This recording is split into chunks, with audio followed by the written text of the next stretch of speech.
May 6th. Tony, would you please call the roll? Here. Present. Cohen. Ortiz. Present. Mulcahy. Here. Dwan. Here. Candelas. Here. Foley. Here. Casey. Mahan. Here. Quorum. Great, thank you, Tony. Now, if you're able, please stand and join us in the Pledge of Allegiance.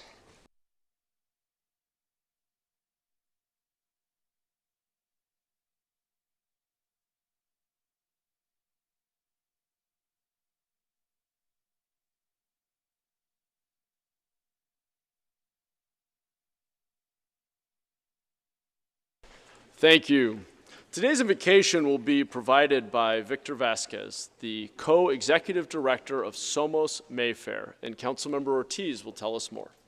Thank you, Mayor. Hello, everyone. Today's invocation will be delivered by Victor Vasquez, co-executive director of Somos Mayfair, a community-based organization focused on addressing historical inequality by empowering neighbors to become leaders and agents of change in their own right. Having come to the United States when he was 8 years old, Victor has a storied career as a community organizer. Victor has helped lead Somos Mayfair to organize and empower working families with an eye towards addressing the needs of youth, developing strong alternatives to address violence, and empower the community to make the changes necessary to meet the needs of San Jose's poorest communities. Now I'd like for Victor to come and please start us off. Thank you.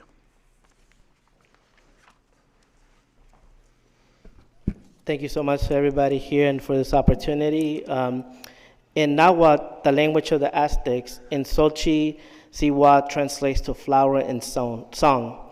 This is a dual expression of central to Nahuatl poetry, philosophy, symbolizing the pursuit of beauty, truth, and the divine through artistic expression.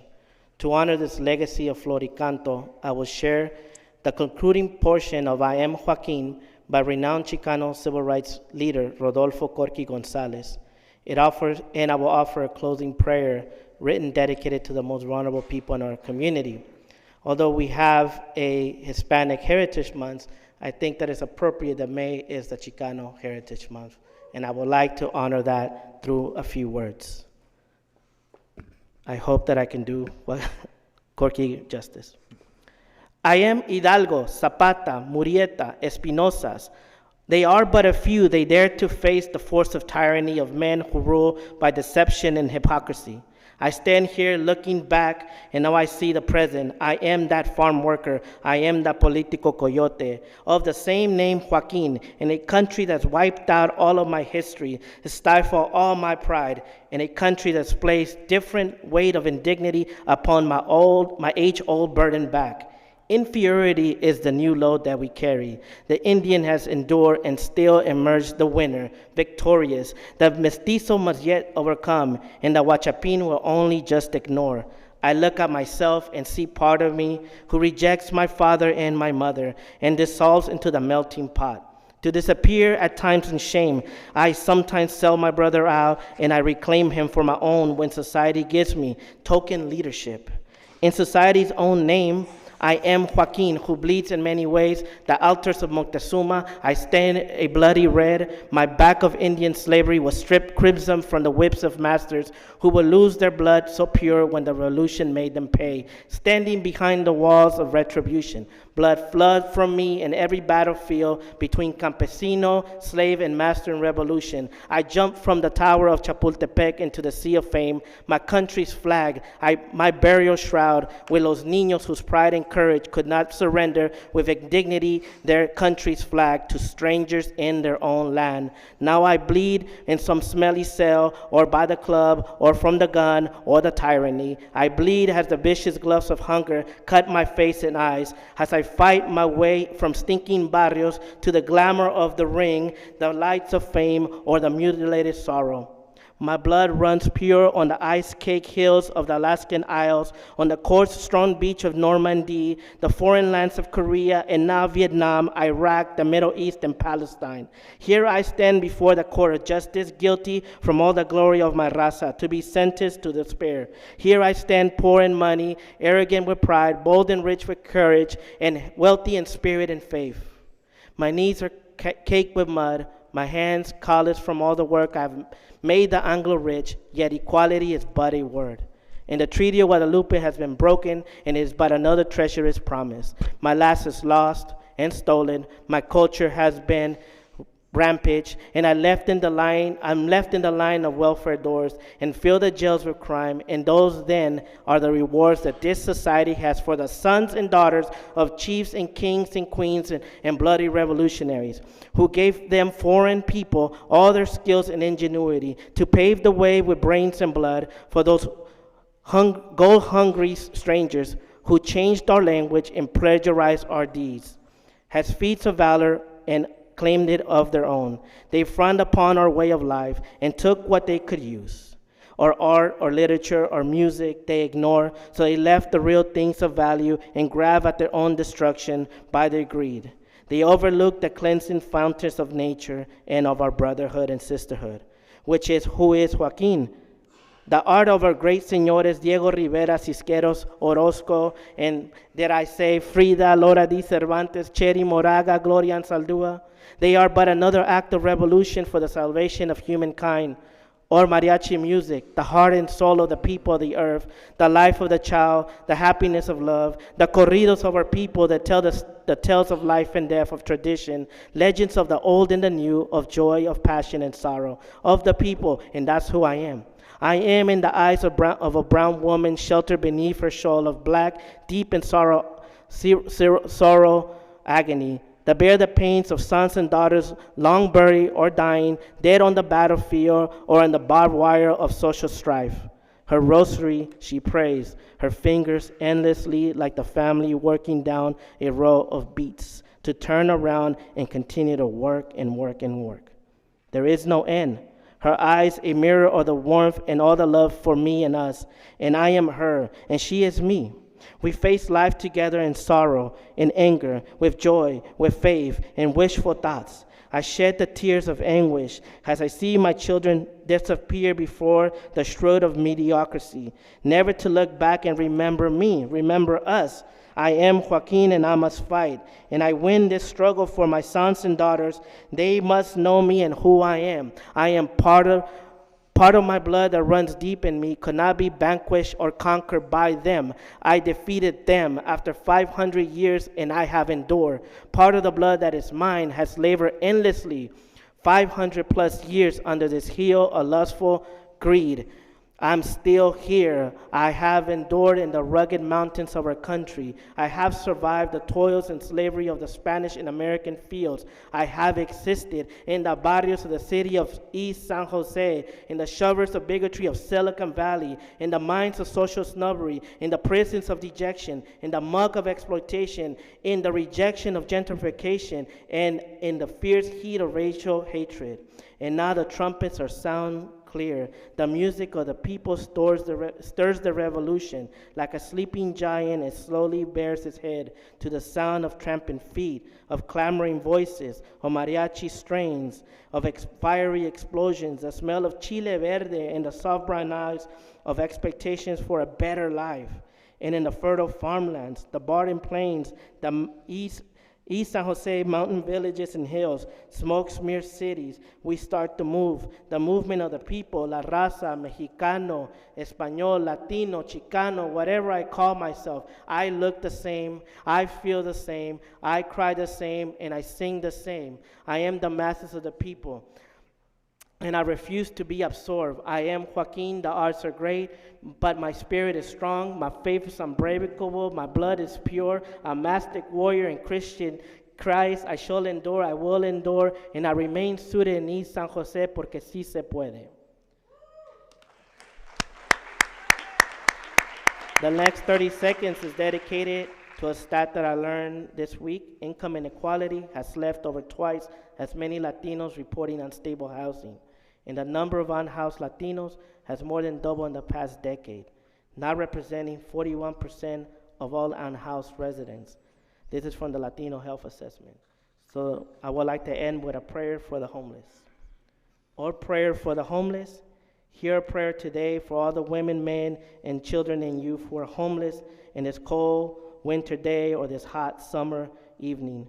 for those sleeping under bridges, in abandoned buildings, in doorways or bus stations, for those who can only find shelter for the night but must wander in the daytime, for families broken because they could not afford to pay the rent, for those who have no relatives or friends who can take them in, and they go into foreign cities to find shelter, for those who have no place to keep possessions that remind them of who they are, for those who are cold, afraid, and hopeless.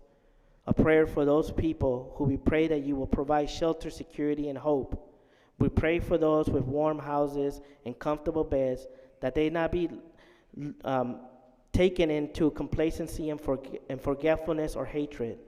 Creator, help us all see their face in the eyes of, Creator, help us see your face in the eyes of every homeless person and child, so that we can meet that need, so that we may empower them through word and through deed, and through political means, and through the political means that we have. Let us bring justice and peace, not oppression or brutality, to those who are homeless, children, sons and daughters of San Jose. Thank you.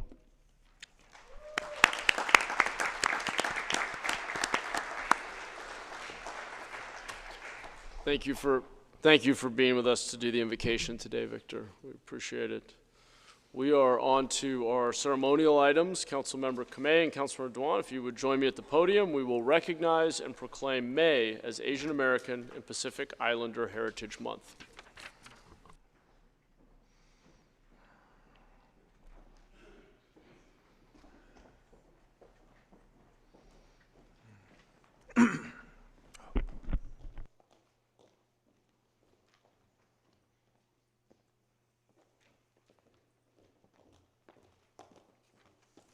Come on down, come on down. Join us, join us. Hello, my name is Rosemary Kamei, and I represent District 1. In the month of May, we take time to reflect and celebrate the important role that Asian Americans, Native Hawaiians, and Pacific Islanders have played in our shared history. It is time to recognize the rich cultural heritage and contributions of Asian Americans. This month's long celebration is an opportunity for us to come together and appreciate the diversity, resilience, and achievements of API communities. From the early immigrants who built the Transcontinental Railroad to the contemporary leaders in science, technology, arts, and politics, Asian American, Pacific Islanders, individuals have made significant contributions in our nation's growth and development. Their stories, their struggles, the triumphs inspire us to work towards a more inclusive and equitable society. Today, I would also like to recognize the contributions of the Japanese American Museum of San Jose. They have been in the city of San Jose since 1987 and have provided our community with unique opportunities to share in rich Asian cultural heritage through exhibitions and programming. The Japanese American Museum of San Jose serves as a bridge between Asian and American cultures, fostering greater understanding and appreciation of our history. Thank you so much for all the work and the contributions to our community.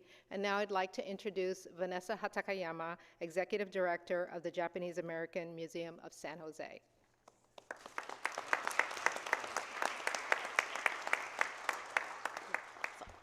It's always too tall for me. But thank you so much to Councilmember Kamei, and then also to Mayor Mahan and to the City Council of San Jose for this recognition and honor. We're truly grateful as people who really seek to celebrate the diversity and the richness of our beautiful city, that it has been our honor to serve the community and to bring the story of Japanese Americans to the public. Our museum as was mentioned, was founded in 1987, completely from grassroots movement to see that our story wasn't being told. It was being left out of stories, out of textbooks, out of our history. And that to correct that, we needed to create our own institution, a living institution of education and memory in our stories. So thank you so much for this recognition. We, 38 years and hopefully many, many more to come, but we are so honored to be a part of the cultural fabric of the city of San Jose. Thank you so much. I just also would like to thank my colleague, Councilmember Duan. You know, 40% of the residents here in San Jose are Asian Americans, and I really am delighted that he has also joined me here representing the Vietnamese community as well. Excellent.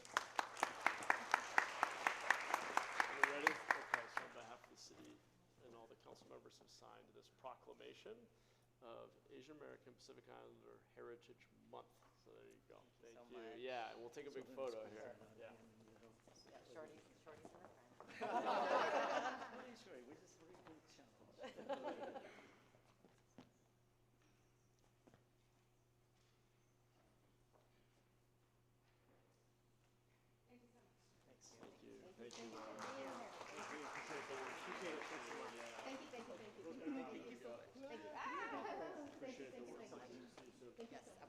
right, take care.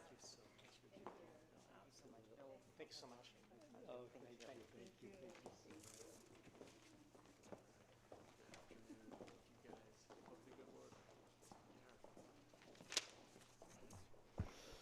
All right, thank you all. Councilor Candelas, if you would join me at the podium, we will recognize Rebuilding Together Silicon Valley. Come on down, guys.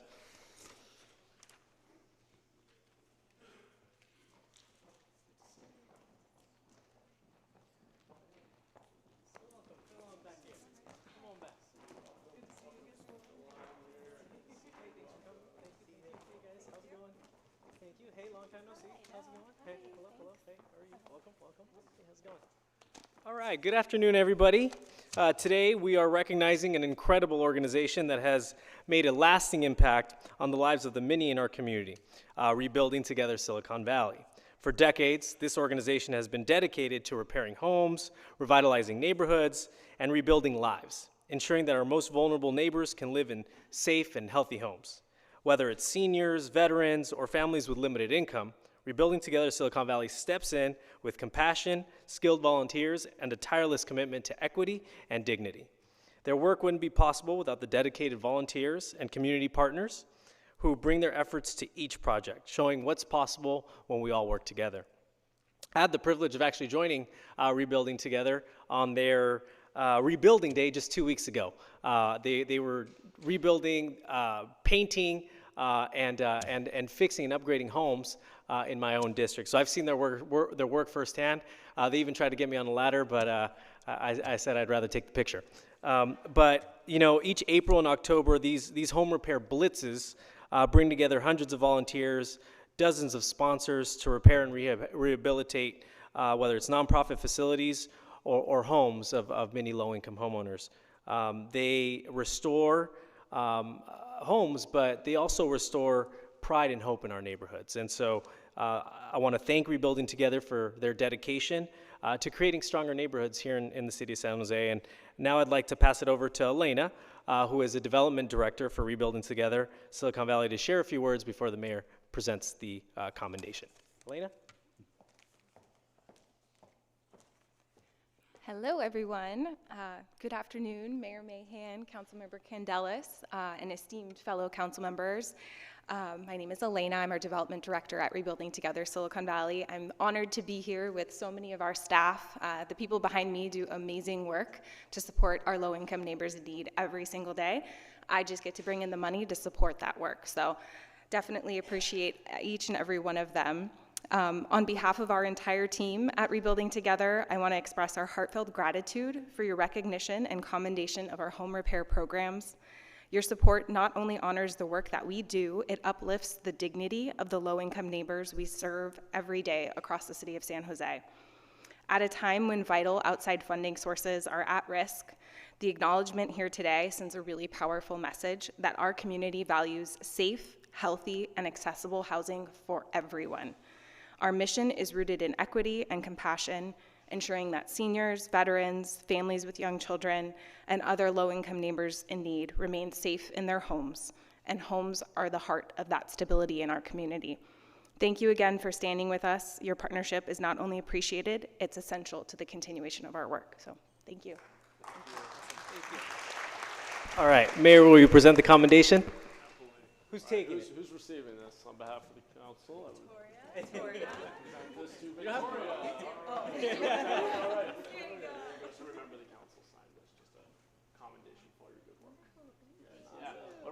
this way, 'cause the podium gets in the way.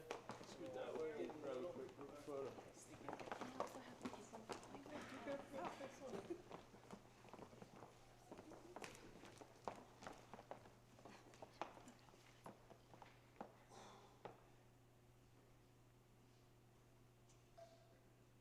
I got it. Thank you guys. Thank you all. Thank you for coming. Next time the mayor's gonna go out there on the ladder.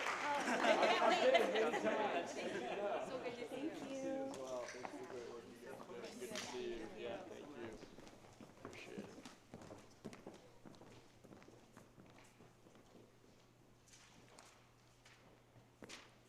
All right, and Councilmember Ortiz, if you would join me at the podium, we will recognize and proclaim Cinco de Mayo.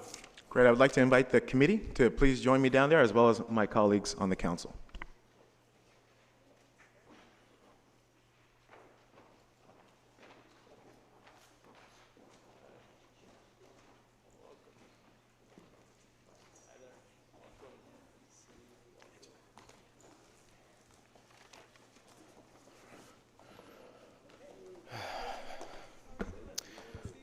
All right. Hello, everyone. Yesterday was the 123rd anniversary of Mexico's victory at the Battle of Puebla, a major milestone in Mexico's victory against the invading Second French Empire in the fight for Republican and democratic values on the American continent. Cinco de Mayo is a unique celebration of Mexican-American culture, and San Jose has the unique heritage of being one of the few cities in the United States that has celebrated it since the beginning. As our culture has evolved over time, San Jose has developed a beautiful set of traditions for Cinco de Mayo, including historic lowrider cruises at King and Story, as well as downtown here on Santa Clara Street. And we could all, as we all know, King and Story is the lowrider capital of Northern California. It's with the great help of so many community leaders, including other elected officials, business leaders, labor leaders, community-based organizations, and of course, the United Lowrider Council, that we've been able to revive this tradition with an official, family-friendly event. That was really important to our committee. I want to thank everyone who joined us for our second annual Cinco de Mayo Parade and Festival, which was a huge success and an amazing celebration of the beautiful and cultural contributions of the Mexican-American community in San Jose. Over 300 lowriders participated in the parade, and we welcomed tens of thousands of guests to Emma Prush Park for a festival with over 100 vendors and resource tables, great music performances, and delicious food. And I think the last count was over 20,000 people in attendance.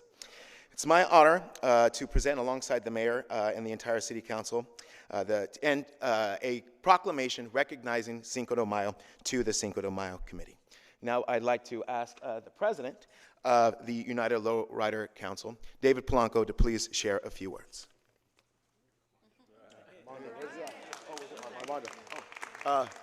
We're going to do a little tag team here because I didn't bring my glasses. So Armando is going to help me out with the, we just like to start off by recognizing all the committee members. Thank you. Saludos a todos. Greetings to all. My name is Armando Barbosa. I'm very honored to serve side by side with all my fellow United Lowrider Council of San Jose board members. In action, I'm a proud servant of our community in this year's annual Cinco de Mayo, hosted and co-hosted and presented by our public service leader, Mr. Peter Ortiz, D5. This year's event was a success in uniting and celebrating our wonderful cultura for all alike. This is a community action and could not have been possible without support of our community leaders, community members, organizations, and financial support, which I now have the pleasure and honor to thank.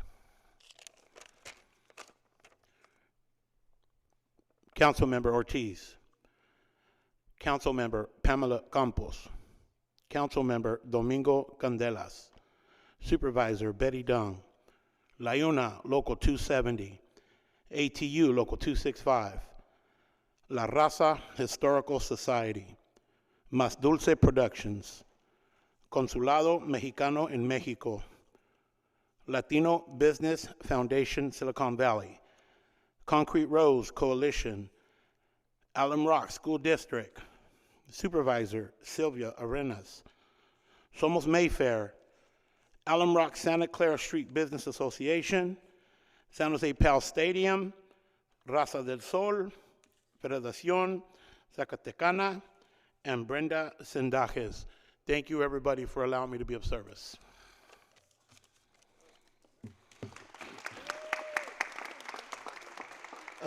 I just want to add that, a lot of things have been said and covered already, but, just from our perspective as the Lowrider Council, there was a hunger to organize, and this has been said before, but one of our goals was to have Cinco de Mayo back again. And, I grew up in San Jose and experienced that as a youth and growing up, being downtown and the vibrancy of the community and the culture. And it was something I experienced very young and for most of my life before it went away for some bad reasons. But, wanting it back and then being able to be part of that is very important to all of the members of the Lowrider Council and the Lowrider community.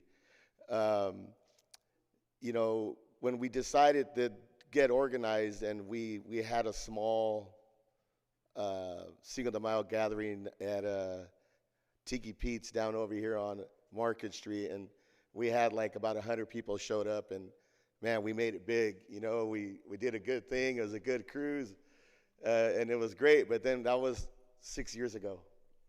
So here we are 6 years ago, or from then, and this is where we've accomplished. But definitely with the help, with the people that are behind me and the city and PD and fire, everybody working with us, and I can't say or thank you guys enough. I appreciate all the support for us to get where we've gotten together. Thank you.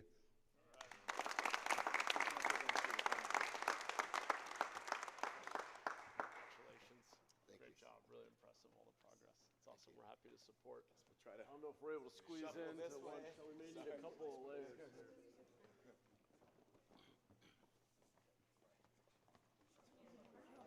Everybody squeeze in. Don't be shy, you guys. You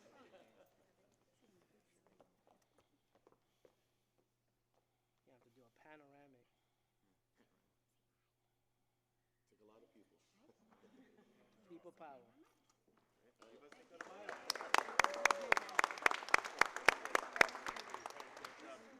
Well done. Congratulations. Great job.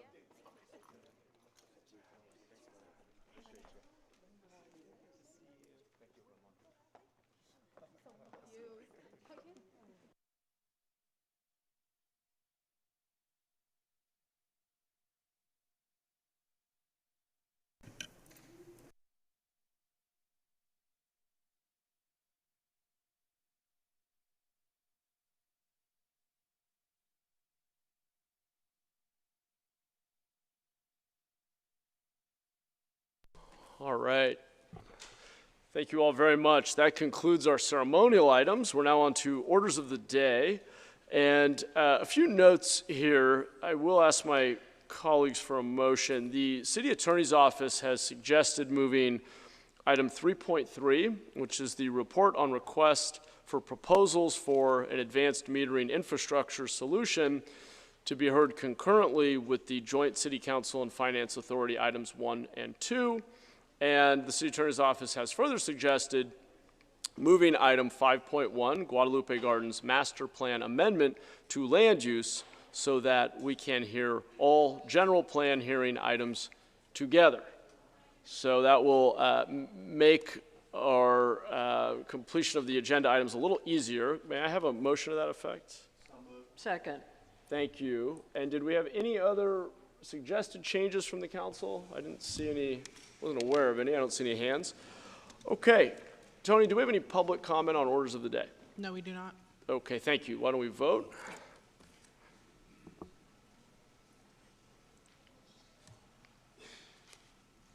Okay. Motion passes unanimously. Great, thanks. Okay, so we have reordered the agenda a little bit. We'll proceed now with the closed session report. Thank you, Mayor. Whoops. Thank you, Mayor. We do not have a report out of closed session today. Okay, great.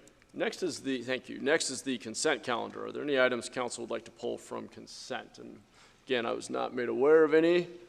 Okay, do we have a motion? Move for approval. Second. Great. Tony, any public comment on consent? We have no cards. Okay, coming back to the council. I'm not seeing any hands. Let's vote. Motion passes unanimously. Thank you. We will now convene the joint City of San Jose City Council and San Jose Financing Authority meeting, and we will also be hearing item 3.3, report on request for proposals for an advanced metering infrastructure solution concurrently, but voting on it after we adjourn this meeting of the joint meeting of the City Council and Finance Authority. So we will start with item 1, actions related to the City of San Jose Financing Authority's commercial paper program, which will be heard concurrently with item 2, but voted on separately. I hope everybody at home is able to follow along. All right. Let's see. Marie, am I just handing things over to you, or Jeff? Where are we going? Okay. I'm handing it off to Steph. Yeah. The public, I am Maria Oberg. I am the city's Director of Finance, and with me today is Jeff Provenzano, Director of Environmental Services, and Chinyu Sun, Deputy Director of Finance. And we are going to complicate this a little bit more by doing one joint presentation for both item 1 and 2. It will be very seamless. So as a quick background, the City of San Jose Financing Authority is a joint exercise powers authority, or JPA, created by the city and the former redevelopment agency back in 1992. And the purpose was to issue debt to finance acquisition, construction, and improvement of certain public capital projects. The former agency dissolved in 2012, and the city is now the successor agency, but the JPA remains in effect. You, as the City Council, serve as the governing board of the authority. The city manager serves as the executive director. The city clerk is the secretary, and the director of finance serves as the treasurer. The commercial paper program was established back in 2004. It utilizes a lease revenue financing structure wherein the city pledges certain assets to the financing authority. The financing authority is authorized to issue up to $175 million of commercial paper notes, also known as CP notes. They can be issued both on a taxable and a tax-exempt basis with maturities of up to 270 days.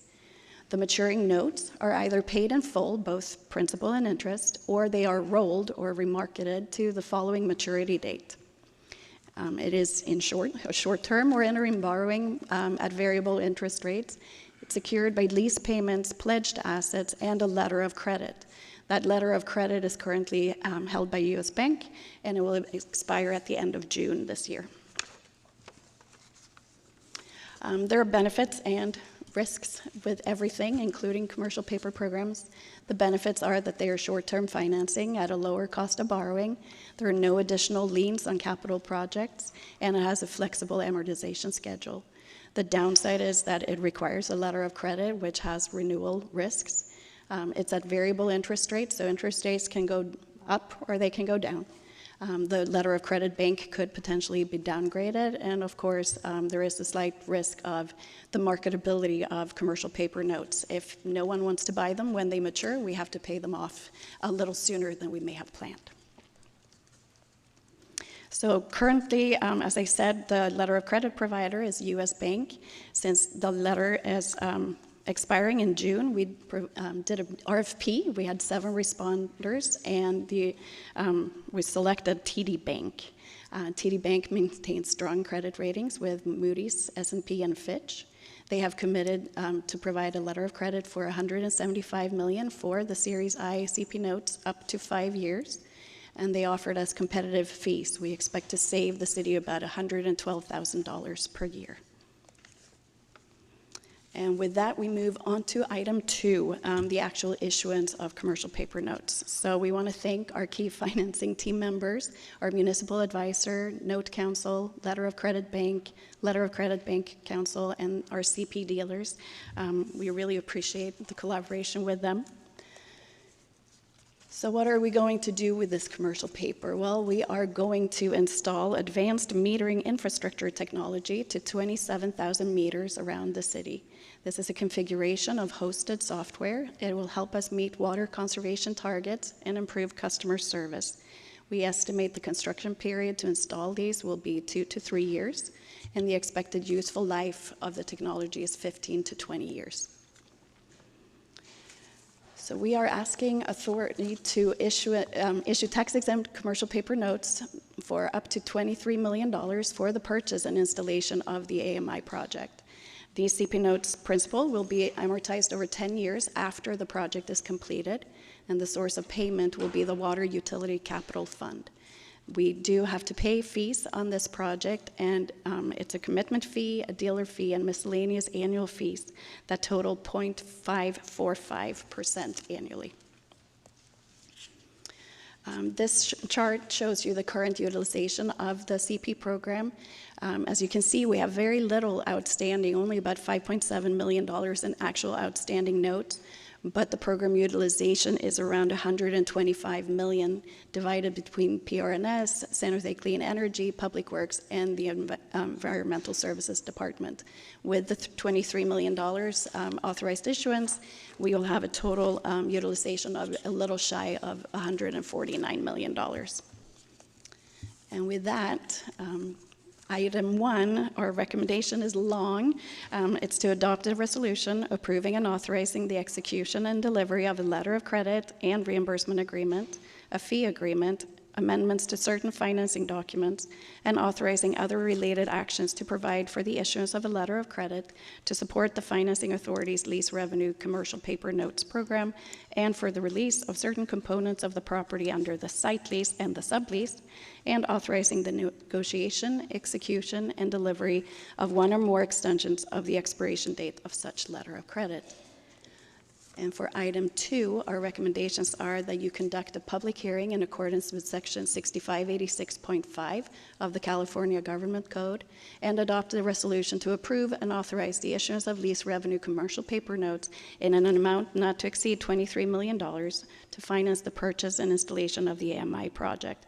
And we do want to note that both under the debt management policy and the Muni Code, approval of the issuance of these CP notes require a 2/3 vote. And with that, we are happy to answer any questions. Great. Thank you for the presentation on both items. So we will take a vote on the items separately. Obviously, comments and questions can be about either item that was just covered, item 1 or 2. Let's go to public comment first on both items, and then we'll take separate motions, if that's okay, Tony? I have no cards for Financing Authority. For items 1 or 2. Items 1 or 2, and I have no comment cards for 3.3.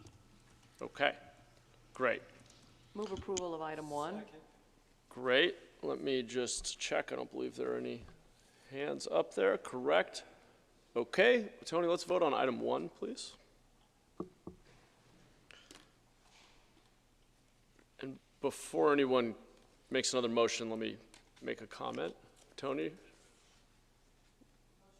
Motion passes unanimously. Great, so that was item 1, passed unanimously. Yes. I need to read a script before we move item 2.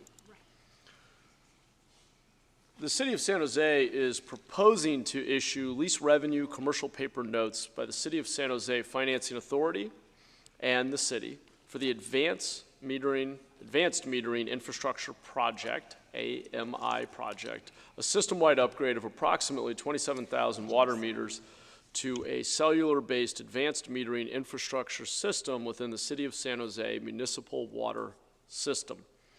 Section 6586.5 of the California Government Code requires that the city hold a public hearing regarding the approval by the city of a lease financing by the authority, and after such a hearing, make a finding that significant public benefits will accrue from such financing in accordance with Section 6586 of the California Government Code. This hearing is the opportunity for all interested persons to speak or submit written comments about the proposal to issue lease revenue commercial paper notes and the improvements to be financed. Would anyone like to submit any written comments? Tony, did we receive any written comments? We did not. Okay. Would anyone like to speak at this time? Tony, do we have any comment cards? We do not. Thank you. This hearing is now adjourned. Okay, I'm coming back to the council to consider adoption of the resolutions for SJFA item 2.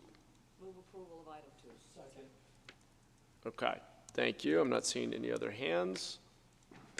We've concluded the public hearing. Tony, let's vote.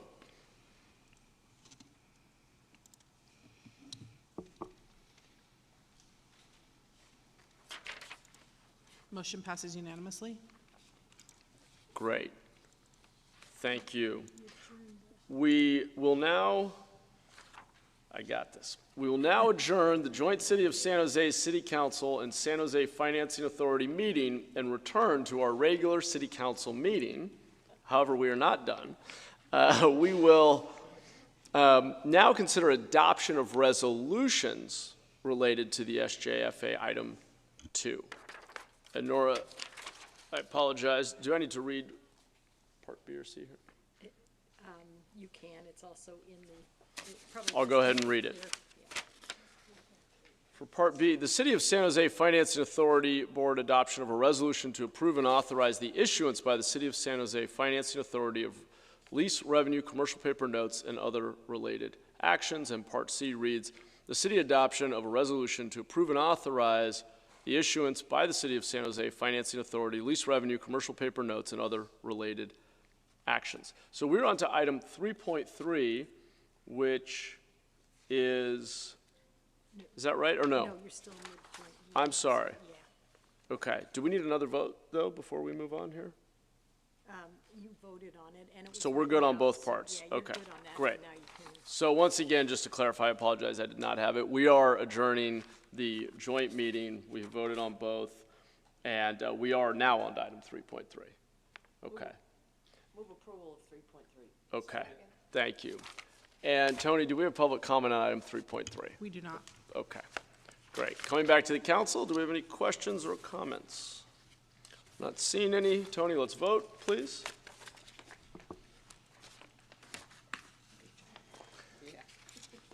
Motion passes unanimously. Thank you. Thank you all for bearing with me. Appreciate all the staff work on this and the upgrades that we'll be making to our infrastructure. Thank you all very much. All right, we're on to item 3.1. Thank you, Mayor. I have no report today. Okay, thank you very much, City Manager McGuire. We are on to item 7.1. This is the report on city charter regarding parks, and we do have a brief staff presentation, as I understand it. Is that right? Or is staff just available for comment? I may have had that. Presentation, great. Okay.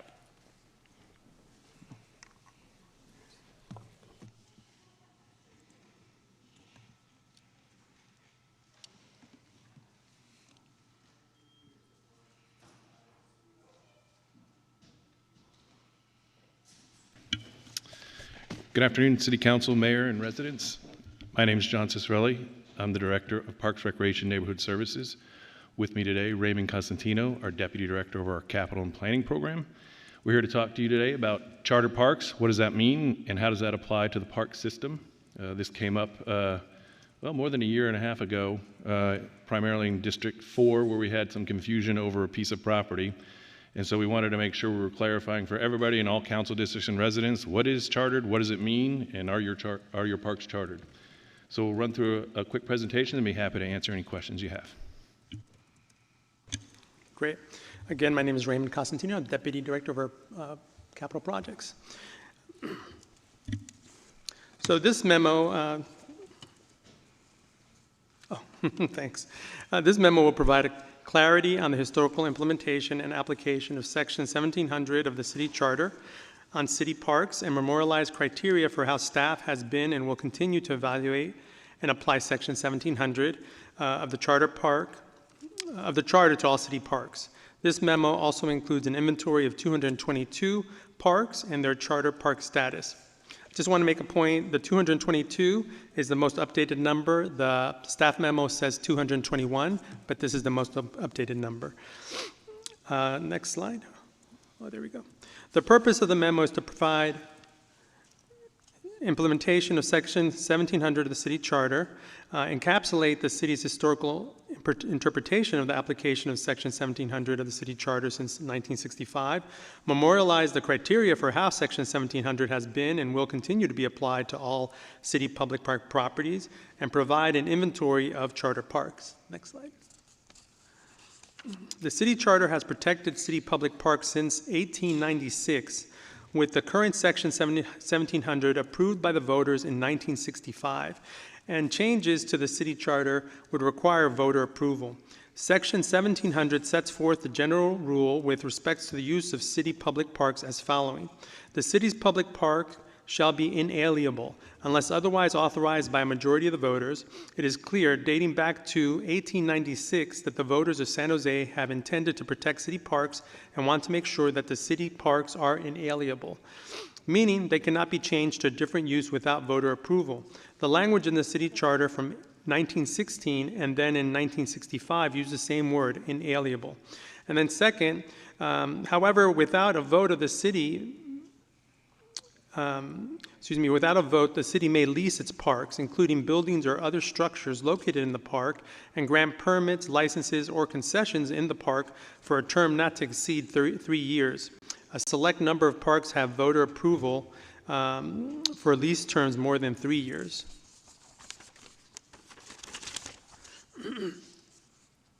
Here I will cover how we are applying Section 1700 to all city park properties.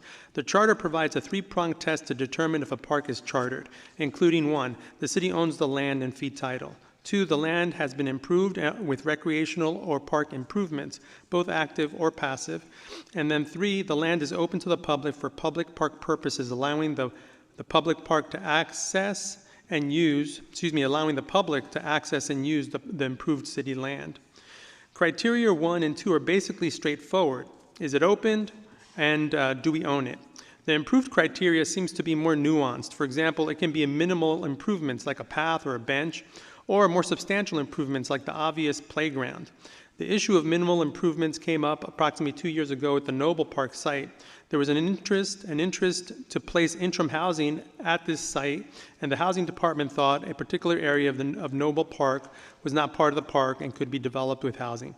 But in fact, it was actually chartered parkland because it met the three-pronged criteria, including minimal improvements. That incident sparked council to ask staff to provide an inventory of charter status on all park sites, which I will discuss at the end. There are certain instances where we want to explain the logic on park types and discuss the nuances, and that includes trails, golf courses, and community centers in that order. So I'll start with trails. So historically, trails have not been considered chartered parkland. Most trails are comprised of many parcels of varying ownership that makes it difficult to categorize trail segments and major alignments. Staff recommends applying a consistent approach across asset types, and those trail segments that meet the definition of charter park will be considered as such moving forward. Those trails that are city-owned, improved, and open to the public will be considered charter parkland. However, it would be only the 20-foot wide improved area that would be considered chartered parkland and not the entire parcel. Pocket parks or improved areas adjacent to the trail segments that meet the criteria would be considered chartered parkland on their own. The final inventory will track trail segments that meet the criteria and those that do not. Next, golf courses. The city owns the following golf courses: San Jose Municipal Golf Course, Rancho del Pueblo Golf Course, and Los Lagos Golf Course. These municipal golf courses are under long-term leases with a provider. Historically, golf courses are analyzed specifically depending on the purpose of the purchase of the land. For example, the San Jose Municipal Golf Course was purchased for the express purpose of use as a golf course, and thus caused confusion about whether it should be considered chartered parkland, even though it is for recreational use. Conversely, if a golf course was constructed on previously designated parkland, then historically it would be considered a chartered park, even with a golf course present. For the purposes of consistency, staff considers all three standalone golf courses as charter parks, since they meet the three-pronged criteria of dedicated, improved, and open to the public. And so then last, on this slide, I want to talk about standalone community centers. So historically, standalone community centers have not been considered charter parks because they do not have parkland surrounding them. For example, Southside Community Center or Bascom Community Center just have parking lots surrounding them and no park land. If the community center is inside an existing park, then the land underneath it is considered chartered parkland, like the park itself. For example, at Roosevelt Park, if the community center were to be demolished for some reason, the underlying land would be chartered parkland, and if a new building were built, it would have to be for recreational use. However, the building itself is not considered chartered. It is the land underneath that is. And here are the three examples that I shared. Next slide.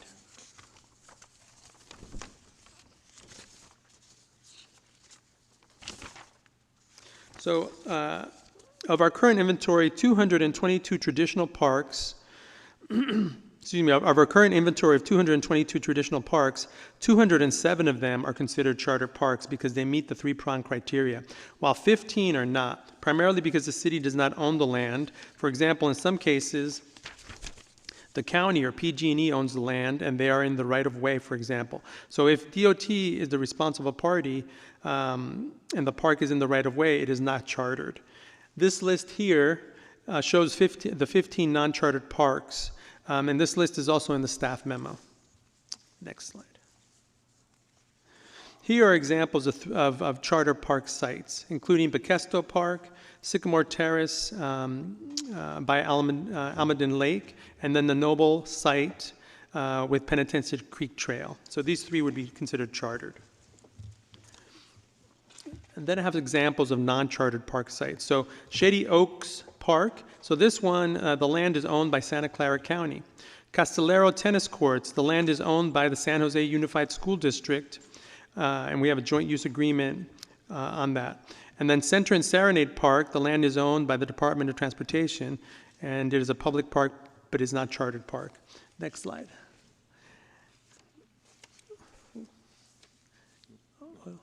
Oh, one back there, that one. And then a few other non-chartered park examples. Our park, which is a paseo, and the land is owned by PG&E, and the city has an easement.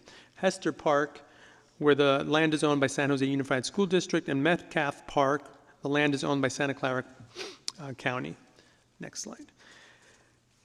And so now the topic of future charter parks. There are cases where we have undeveloped park sites that are in the process of being developed and currently are not considered charter parks because they do not meet the criteria of developed and open to the public.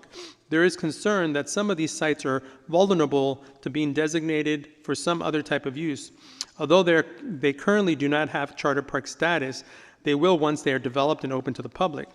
Also, in many instances, they have other restrictions that make it difficult to repurpose the site. In some cases, deed restrictions requiring that they be a park in perpetuity, like Emma Prush Farm Park, or complicated development agreements that require park obligations of land or funding, like Winchester Ranch or Montague Sealy developments. As part of the development process, all new master plans coming forward for council approval will designate that once developed, the park will become a charter park as a way to memorialize its status. Here are examples of a few of these sites. So the Third and Keys, this is a master plan site in progress, and we have the construction reserve established. The next one is 460 Park Avenue, undeveloped site for future charter park. There's no master plan or reserve for this development. And then the Winchester Orchard, or Winchester Ranch Orchard Park, turnkey project in construction. And then I think the last slide. And so to summarize, trails will be considered chartered within the 24-foot wide width as long as they meet the criteria. Community centers that are standalone will not be chartered, but the land underneath community centers within charter parks are considered chartered, and all golf courses will be considered chartered. Staff recommendation is 2. accept the report on the historical implementation of Section 1700 of the city charter and site inventory of charter parks as outlined in Attachment A, and memorialize the policy and how Section 1700 on charter parks is applied. This concludes staff's presentation. The list of charter parks is included as part of the staff report. We're here to answer any questions you may have. Great. Thank you for the comprehensive presentation. Tony, do we have any public comment? We have no comments for this item. Okay. Thank you. Coming back to the council, Councilmember Kamei. Thank you for the presentation, and thank you for trying to streamline some of the definitions that sometimes are confusing. I was just curious, I know that recently there was a park that had gone through the whole process, and the voters voted that it was okay to have a school there. The school is no longer. So when it reverts back, does it revert automatically as a charter park? Thank you for the question, Councilmember. Yes, the parkland never changes. It was what was passed was a 40-year agreement. So at the end of 40 years, the voters would either have to agree to extend that, or it just converts back to parkland. Technically, they'd have to remove the building, which would be quite expensive if you think about it. But we're not entirely certain the school is or isn't closing. We think it's pretty close to probably closing. We're looking at other options that maybe they can sublet a charter school there or something to keep it active, because it's a relatively new building. They built it in the early 2000s, so as far as schools go, it's pretty new. So we'd hate to see it go to waste as well. But that was a vote of the people. They decided that's what they wanted. Okay, but in any other case, if something were to sort of like terminate or finish or whatever, it does revert back to its original. Yeah, it doesn't ever change the charter park status. It just allows an operator to be on there on a long-term lease. Okay, and then my second question is, I understand that the golf courses will also be considered chartered parks. Is that, that's what I heard, the golf courses? Yes, that's okay. correct. But that doesn't interfere with any of the leases that we have or anything like No, that? those golf courses also have those permissions to have long-term leases on them. Okay, thank you. Those are all my questions. Great. Thank you. Would you like to move the item? For sure. Oh, I see we have another hand. I'm sorry. Yes, I'll go ahead and move the item. Okay. Okay, great. Thank you. Let's go to Councilmember Candelas. Thank you, Mayor. No, I appreciate the presentation. I just have a quick question. I guess from PRNS's perspective, if we have facilities that we own and are chartered, but for whatever reason are not open to the public for public park purposes, as intended under Section 1700, what's our vision, or what is our game plan for that? So it wouldn't be chartered if it had never been open. So either, I'm trying to give you two scenarios to decide which one you're asking. Are you saying it was chartered, was open, then closed, and then what happens? Or is it, it's there, it's meant to be a park, but we haven't opened it yet, so then what happens? Well, well, in my example, and the example that I'm trying to point to is the Smythe Field for Boys and Girls Club. Right. That is something that there's been improvements. It's been dedicated, it's been improved, but the third section of that is opened. Yep. It's subsequently not opened. It hasn't been opened for lack of maintenance, lack of whatever. And so my question is, how I'm curious is how do we make sure that we don't, hinder our ability to actually get something to open it and actually fulfill the intent of this section of our charter. That's what my question is. Sure. And the way we view that is once it's chartered, meaning we own it, we've improved it, and we've opened it to the public. Even if we have to close it again for years for renovation, it remains chartered. It never changed. That status never changes and can only be changed by a vote of the people. Columbus Park's another example. It's been closed for years, but we're going to rebuild that park. And so which leads me to my question: do we have a strategy? Or are we thinking for a strategy for, this isn't the only facility like that? Like, how are we thinking with regards to, making sure that we are creative and have the most flexibility as possible to think to, how can we open to the third part of that section in our charter is, it's opened, it remains open. Mm-hmm. That's my concern. Yeah. Does that make sense? Yeah, it does. That's not what the charter says. And it says dedicated, improved, and opened to the public for public park purposes. That's right. Yeah. Well, we're not anticipating getting rid of Smythe Field. We're just looking for the resources to improve it and reopen it. We would like to reopen it, But as you know, we're struggling to find the resources to do that, but that doesn't change its status. Otherwise, as a director, I could just close parks and we could convert them to whatever we want.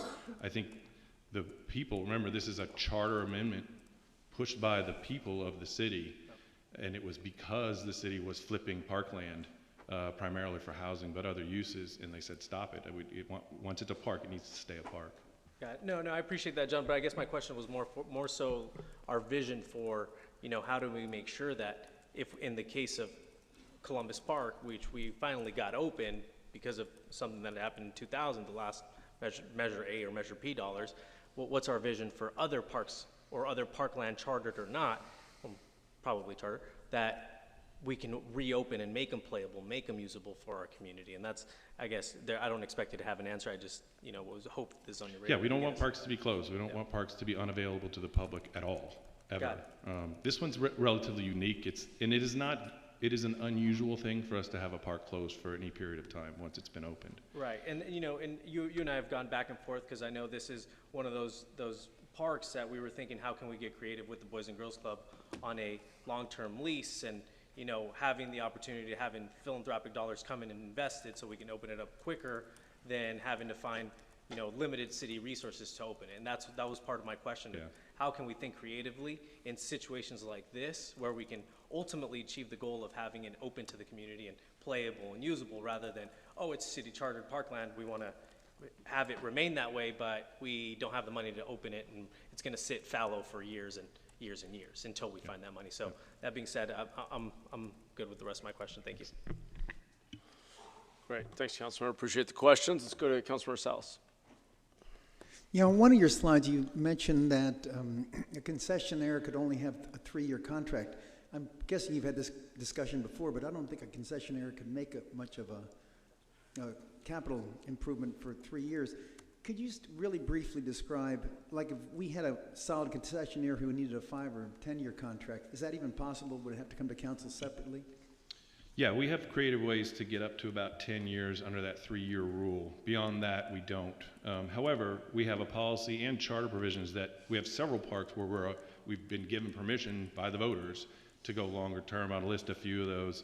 In D7, Tully Ball Fields, those we can go up to 20-year agreements there.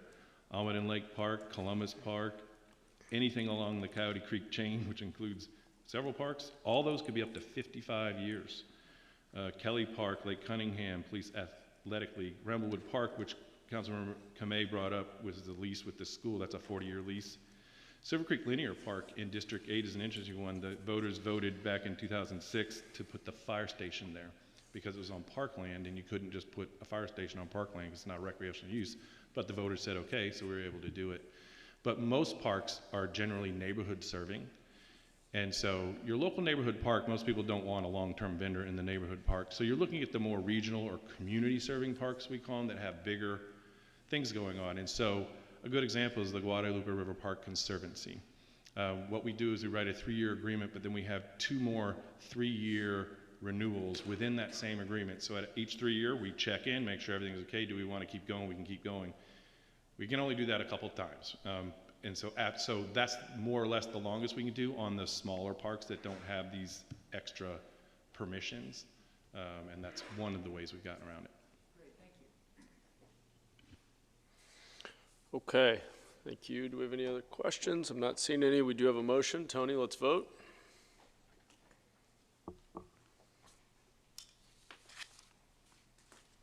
Motion passes unanimously. Okay, thank you all. We're on to item 7.3. This is an amendment to Title IX of the San Jose Municipal Code to establish additional requirements for mandatory abandoned shopping cart prevention plans, and we have a brief staff presentation.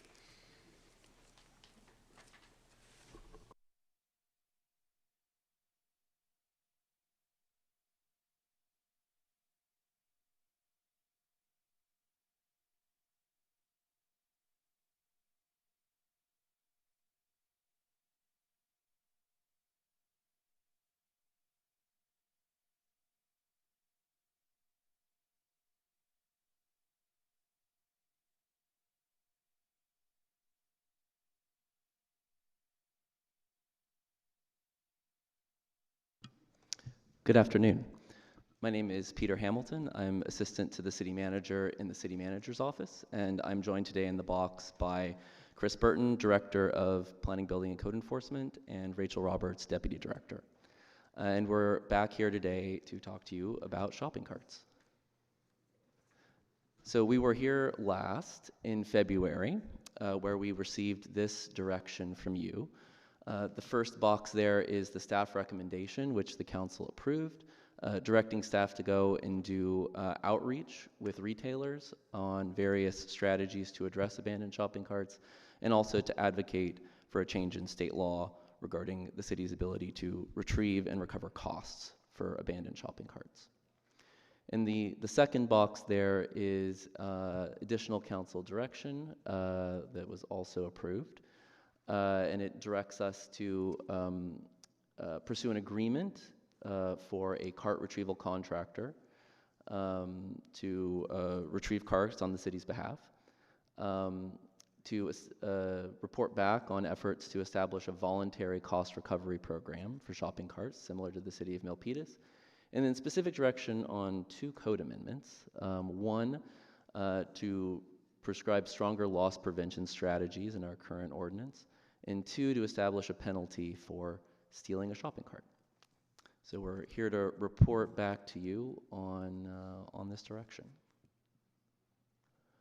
So first, an update on our efforts on state legislation. Working with the mayor's office and Senator Cortese's office, staff drafted some proposed amendments to state law, which Senator Cortese submitted as Senate Bill 753. And this legislation would amend state law in 2 key areas. First, if you recall, last time we were here, we went through the quite elaborate process that state law requires us to follow if we want to retrieve a shopping cart and recover our costs, which involves an impound lot and retaining carts in an impound lot for some period. So this legislation would dramatically simplify that process. It would allow the city to retrieve a cart that's abandoned and return it to the premises of the retailer, and then to recover our costs for that effort.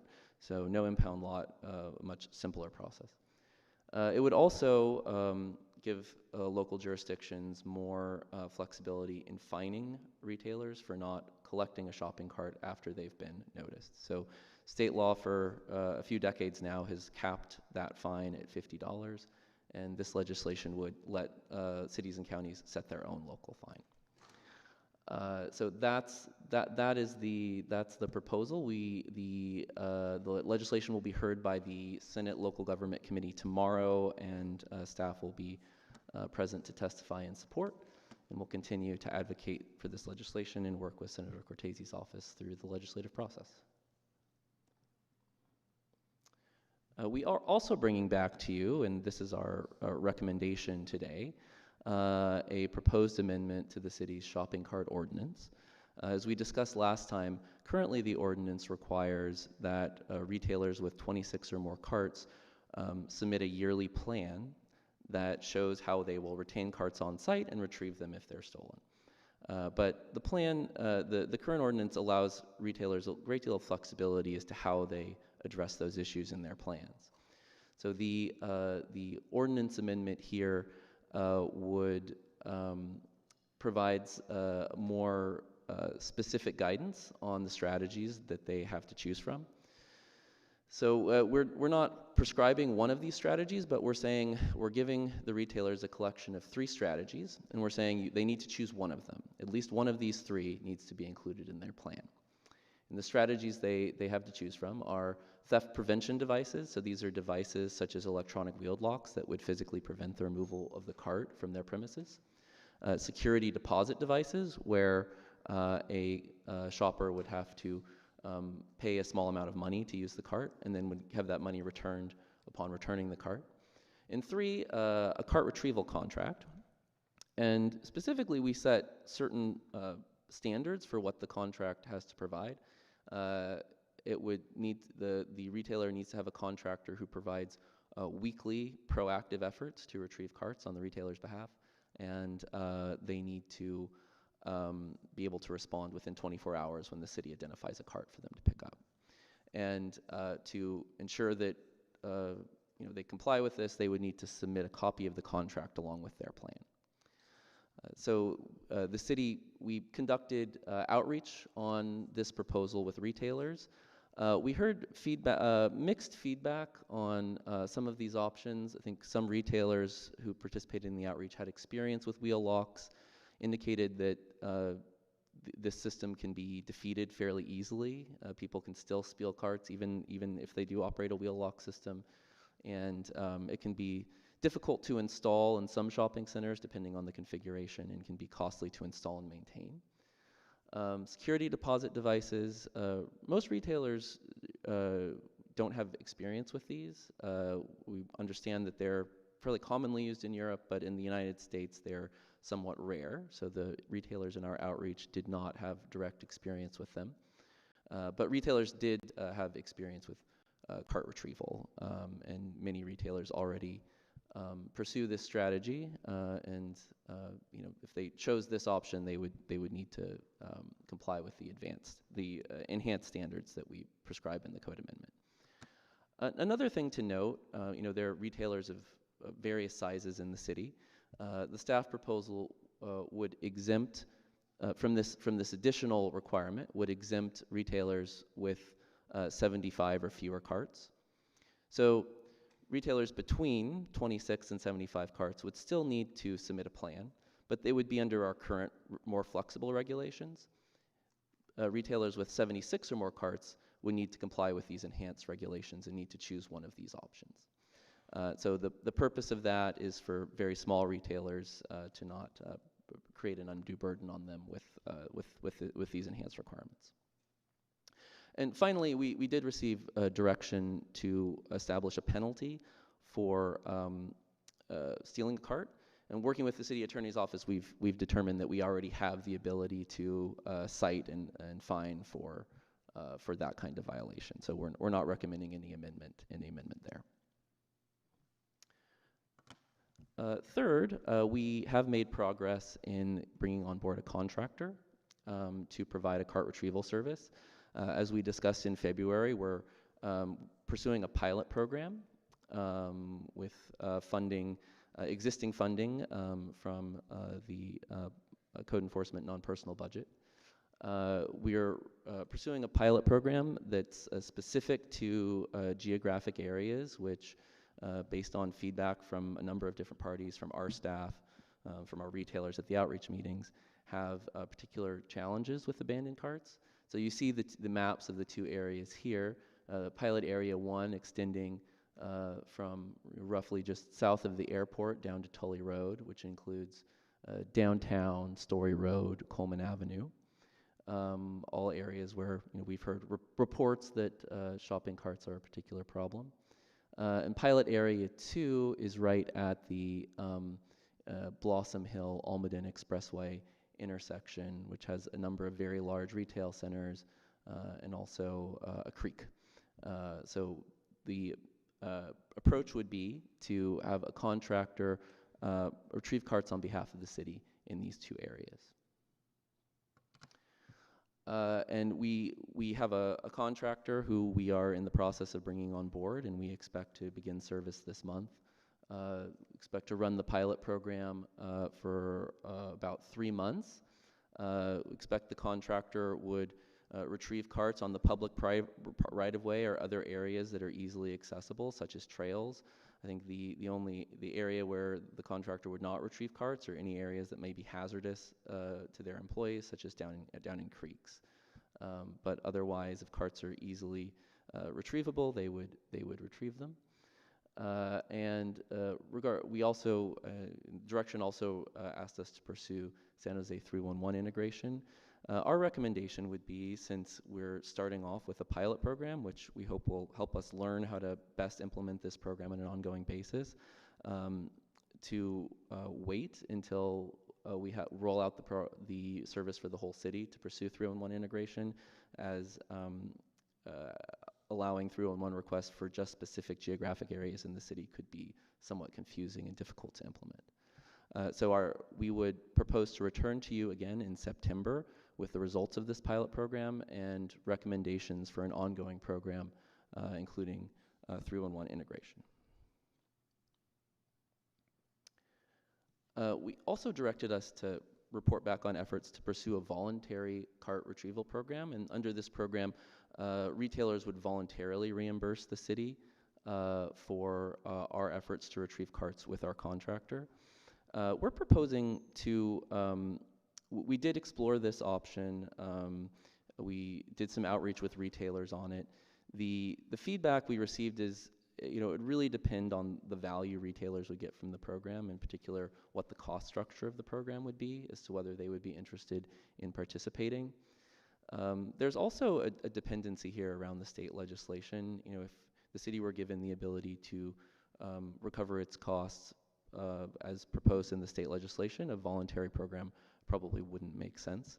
So what we're proposing is to come back to you with a final proposal for a voluntary program in September. At that point, we would have had experience with the pilot program, which would allow us to develop a proposed ongoing service that may be most attractive to retailers. And it would also give us a sense of the final resolution of the state legislation and whether that would move forward. So when we return in September, we will report back to you on this option. And finally, again, our recommendation is to approve the ordinance amendment we've brought forward. Thank you. Thank you, Peter. You and the team did a tremendous job of thoroughly understanding the issues, the options, doing a lot of stakeholder engagement. I appreciate the detailed report and recommendation here. Tony, do we have public comment? Yes, I have 3 cards. Kat Angelou, Tim James, and Blair Beekman. Please come on down to the microphone. You do not have to speak in the order you're called. Again, that's Kat, Tim, and Blair.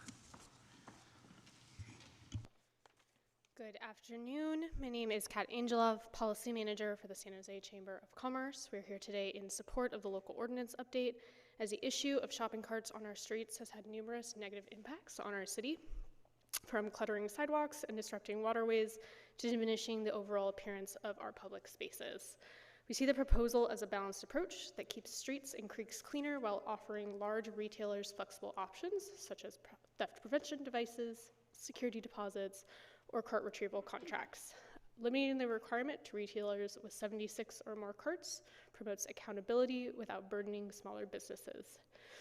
We also value the city's outreach to retailers, and the launch of the pilot program, which will offer important insights before full implementation.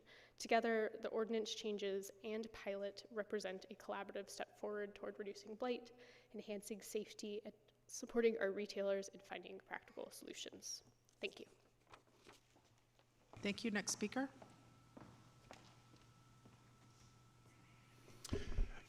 Council members, Mr. Mayor, Tim James, California Grocers Association. I want to speak to both the enhanced regulations, but then also the city retrieval portion of that. First of all, we very much appreciate the effort and action put into these enhanced regulations. This actually moves the city closer to what I think many would consider a strong local ordinance to make sure that we're all partners in taking care of cart issues. But the must be fully and consistently implemented for it to actually work well. So that's going to be one of our key requests. And also we think that there should be a public education process as well. This all stems from the point upon which somebody decides to steal a cart. So whatever proactive efforts we can do in that space, hopefully that would not require citations would be helpful. Specific to the city retrieval and state law, the metric for success on this issue is how little the city does, not how much the city does. Yet the city has stated in the analysis put forward that you all are looking to potentially moving forward to mandatory city retrieval, along with pursuing a statewide bill that would remove guardrails for grocers on our costs. This scenario would actually place us in direct competition, retail retrieval to city retrieval, with the city retrieval being 8 to 10 times the cost. This means our threat as grocers would not only come from those who are stealing the carts, but also city collectors who we would be in competition with under this ordinance. What we're asking you to do is spend the time working on implementing this ordinance. We ask you to drop the plans for the mandatory retrieval by the city at this point. Thank you. That's your time. Next speaker.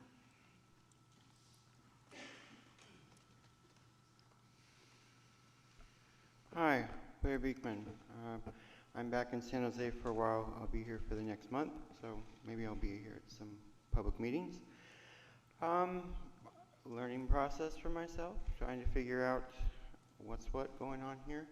I figured I better just speak up in learning here in all my years in San Jose that to speak to the people who are using the shopping carts, are taking the shopping carts, and that they're treated with respect, and that they have pretty hard lives in why they are taking these carts. You offered a pretty good perspective on how people can, how City of San Jose can, you have our ordinances already in place that hopefully can be well balanced and decent minded in how to address the unhoused and people who take shopping carts. This item seems like you want to be working more with retailers, and it's a good approach, it's a good philosophy. I can see a bit of mission creep coming into this, and it sounds like you're going to have some good conversations with the previous public speaker, a good back and forth. I would hate for that subject matter to devolve into more penalties on the people who are taking the shopping carts. I can see that happening. So I'm here just to be a reminder to watch out for that, and to really keep your focus here on the retail side of things. Thank you. Back to council. Okay. Thank you, Tony. Well, again, want to really thank Peter Hamilton, Chris Burton, Rachel Roberts, and the team that dug into this. You've made a lot of progress on this issue quickly. As I mentioned when we discussed this before passing the March budget message, I don't think any of us ran for office or signed up for our day jobs here thinking we would be so focused on shopping cart loss prevention. But the reality is we estimate, and our teams end up going out and having to pick up over 2,000 abandoned shopping carts per year across the city. They are quite often on sidewalks, in public right-of-way, in parks, and down in the creeks. I have personally fished dozens of shopping carts out of our waterways. I have many fond memories of being down there with Councilmember Dewan, who is an expert at fishing shopping carts out of our creeks. And I'm sure city staff is getting pretty tired. Olympia Williams, who's a saint, of getting my text messages with photos of abandoned shopping carts flipped over on sidewalks and in parks and all the rest. So clearly we've got to do something, and getting upstream, excuse the pun, of the issue is the best way to go. And I do want to thank the grocers and other retailers for engaging, helping us understand how not to regulate this in a way that will harm their business. I think the point is taken. Our goal should not be to maximize how involved the city is, quite the opposite. We want to encourage loss prevention and then run a pilot of a city-run retrieval program to understand where city support may be needed when private retrieval options don't work. And I imagine in some of our densest encampments, steepest embankments, in some areas, we may simply find that a contractor is unwilling or unable to go retrieve the cart. We, accountable for complying with the Clean Water Act, don't have that luxury. So we will, one way or another, get carts, but our goal absolutely should be to minimize the extent to which taxpayer dollars and publicly funded city staff have to be out there doing that. Hence, the updates to the Muni Code and the intention of incentivizing large retailers without overly burdening our small corner store, mom and pop type establishments, but incentivizing those larger retailers to make that upfront investment. The reality is we've got kind of a market failure here. The carts are mass produced, they're really cheap to buy, and a lot of folks see the loss is kind of a cost of business. It's just easier to order another 20, 30 carts a year than deal with the upfront investment. The problem is the externality, all those other impacts I just described. Also want to thank Senator Cortese. There's an ongoing discussion and negotiation and process in Sacramento around SB 573. I want to thank city staff for staying close to that. And I just want to be clear, the intent of both that proposed law and this ordinance is absolutely not to blame retailers, but simply to find a way to incentivize the right prevention and create a more effective system for reducing and managing abandoned carts in our city and potentially have the benefit of helping other cities.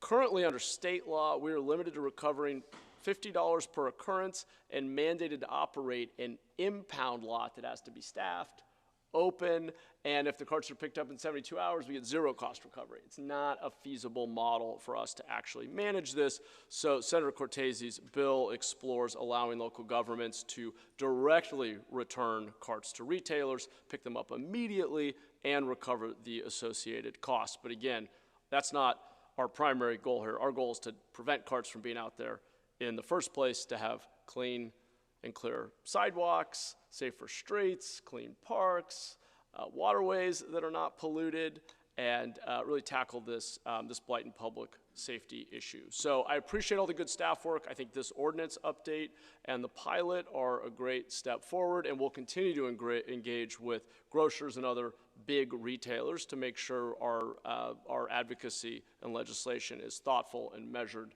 and doesn't unduly burden them, because we want to keep them here and make sure that their businesses are viable because they're serving our community, and we appreciate that. All right, so with that, let me turn to colleagues, and I will start with Councilmember Mulcahy. Thank you, Mayor, and you nailed a lot of the questions and comments that I had, so I'll just kind of mention a few things here. But thanks to Chris, Rachel, and especially Peter for making the presentation today. Really appreciate it. Everybody talks about how long it takes to get things done in this city. This was a pretty incredible turnaround to get to this place, so thank you so much for being so responsive. So I plan to support the amendments, but I just had a couple of questions. On the point of exempt retailers by size, I get a sense that, some of our smaller retailers with under that cart number are in some cases the most vulnerable. They're on smaller sizes. They may be right up at the, street frontage, less places for somebody who's looking to steal something to hide, to do that. So I just want to sort of keep that on the table, not as a punishment for our smaller retailers, but as, if we're really trying to solve a larger problem of, impacting our environment and things like that, I think we have to at least continue to think about that. But on the point, and in those conversations, Peter, that the team has had, did you get a sense that they recognize this is a problem too when you're talking to those retailers? They see it as well? Yes, I think there's general acknowledgement that this is a detriment to their business in addition to being a detriment to our community. And I think I think it was a good conversation, and I think as you would expect from any business, they were very focused on what they believe would be a successful strategy and a cost-efficient strategy, and I think they provided good feedback along those lines, but I don't think we got any pushback that it wasn't a problem. Right. And then on the pilot that you'll bring back in September, what could we expect? Just take a moment to just give us a sense of what you're going to be looking for. Which of the choices is working the best? Who chose which, style about how they're going to, do this? What are you going to be looking for and reporting back on? Yeah, I think we would. So the pilot will be we're looking to do a proactive retrieval program, and we want to have, I think, planning on 2 employees out in those areas 5 days a week doing proactive retrieval. I think we are looking for a few things. We want to collect a lot of data on how many carts we retrieve, and in particular, how often we encounter certain edge cases. For example, the council direction back in February referred to carts with personal belongings in them. So those the contractor wouldn't be able to deal with. We would need to refer those to Beautify San Jose. So we're going to collect data on how often we encounter that kind of circumstance. I think we want to know within those pilot areas where we're collecting carts, where are the hot spots, and generally get a sense of, I think as we heard from Mr. James, I think one of the concerns about a cost recovery program is the cost. Right? So we want to get some experience with running the program to see how we can structure it in the most cost-effective way. There are a number of potential cost structures. Some cities who have contractors pay per cart. Some have a set fee that they pay per month. And so we want to get some experience to see, how can we structure this so it can have the lowest possible cost impact on retailers. Great. And just one piece of data that I'd be interested in is, most of these carts are branded. Be good to sort of track where those are coming from, because that's going to tell us about whether we've done the right thing in terms of the breaking up the larger retailers from the smaller retailers. We might have to do something different with those smaller retailers if we know that that's, where a larger number of these are coming from. So just to keep that in mind. And I just want to give a shout out to the work you're doing policy-wise and to Senator Cortese for stepping forward to try to, help us here in San Jose, but certainly the state of California to make some strides here. So with that, I'll move to approve the staff recommendation. Great. Thank you, Councilmember. We turn to Councilmember Dewan. Thank you, Mayor. Thank you, staff, for coming back with the report and the recommendation to amend the Title IX. As the mayor said it best, that both he and I see each other quite a bit down the creek, and I'm getting pretty good at throwing those hook and pulling those carts up. But people don't realize how damaging those carts are down in the creek, especially when they are filled with mud and they're stuck in the river. It would take literally 5 to 10 people to try to pull it out. And sometimes you literally need a winch. And it's become a painful task because many times I pull my back out trying to pull those carts. And it becomes such a blight in our community, just right there off of Felipe and Story Road. Myself and about 30 volunteers, we went out there and picked up 40 plus carts right there, just in that corner. And not only that, it become a safety issues. On that exit ramp and that on ramp, sometimes there's a cart right there. What if a resident driving and try to, maneuver around the cart and you don't see the unsheltered residents out there? It could become a fatality, which is not good for anyone. And I think it's important that we, as a city, to reduce that amount of cart, but not to put the burden upon our retailers, but we can work along in collaboration, not only retrieving the cart, reducing the blight, being safer for our residents. And I would imagine with what's going on with our federal administration, the cost of the carts will continue to rise. And therefore, it'll be a good saving for our retailers. Now, I look at a lot of the 3 options that you have, and yes, the magnetic can be override. Same thing with the cart lock which only costs 25 cents that you put in. And I think our people would be more than happy to put 25 cents and haul away a cart, right? But I think we can do a collaboration, a combination of all 3. And I think that our residents, our businesses, that would and a city as a whole would appreciate and realize that it will make our city cleaner. And I'm looking forward to this pilot program and see what you brought back with possibly a new recommendation and so on. And I want to say thank you for your hard work. And again, I want to thank you, Councilmember Mulcahy, Councilmember Cohen, he's not here today, Councilmember Casey, and myself and the Mayor March budget message as well. Thank you. Thanks, Councilmember. Appreciate all those comments. Do we have any other? I don't see any other hands. Okay. Tony, let's vote.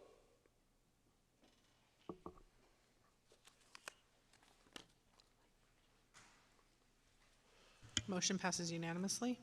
Great. Thank you. Thank you again. Great staff work. Okay. We will now open the general plan first review cycle for 2025 hearing. We are on to item 10.1A. This is the general plan text amendment for policy IP-5-15. And I don't believe we have a staff presentation. So Tony, do we have any public comment on item 10.1A? No, we do not. All right, coming back to the council. Take a motion unless folks have questions. Councilor Kamei? I'd like to go ahead and move approval. Second. I also want to thank staff for a lot of the work that they've been doing and continue to do. I also, it sort of occurred to me as different pieces of legislation has changed and it affects the planning department. One of the things that I know we don't have sufficient bandwidth, but I know community members have asked me for, kind of like a general plan 101, like why can't we do this? And why does a community have to go through these processes? And so the difference with what has come down from Sacramento that forces us to do certain things is not all clear to some of our community members. And so, at some point, when you got a free moment, it would be helpful as we go through this process to have a little bit of a, sort of like General Plan 101 and the effects of all of the state regulations, because it seems like it's more and more is coming. So I just wanted to throw that out there and really thank the staff for all their good work. Great, thanks, Councilmember. I appreciate those comments. If that presentation does happen, I'd recommend we consider recording it, putting it on YouTube, and having that be a shared resource if it's kind of a one-on-one on how the general plan works and some of the background you were highlighting. Might be a nice resource for all of us to share with our constituents. I don't see any other hands. We had a motion from Councilmember Kamei, I believe. Tony, let's vote.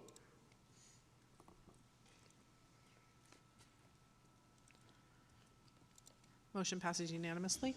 Okay, great. Items 10.2 and 5.1 will be heard concurrently, but voted on separately, with item 10.2 being voted on first. So we will turn to staff for presentation on both items.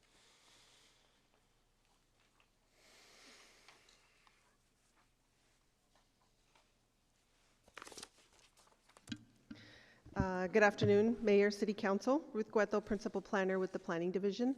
I'm here with Ryan Sheelan and Director Mookie Patel from the airport, as well as our Director Chris Burton and David Keon from the CEQA Environmental team.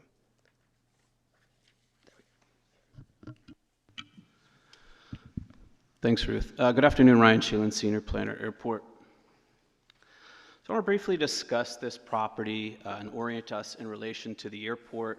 So the graphic we're looking at on the screen is the Guadalupe Gardens. It's 120 acres of federally obligated property under airport oversight. It's located south of the airport, directly under the approach path for both runways. So development is guided by the 2002 Guadalupe Gardens Master Plan, which calls for low-density uses that are compatible with airport operations. The project site is comprised of the 4 sites in red outlined on the graphic, with sites 1 and 2 north of Heading Street and sites 3 and 4, the largest sites, located on 40 acres of property in the Guadalupe Gardens, bounded by Heading Street, Coleman Avenue, Taylor Street, and the Guadalupe River. So here's what we're doing for the Coleman and Heading Commercial Development Project. We've prepared an amendment to the Guadalupe Gardens Master Plan to remove the 4 sites outlined in red.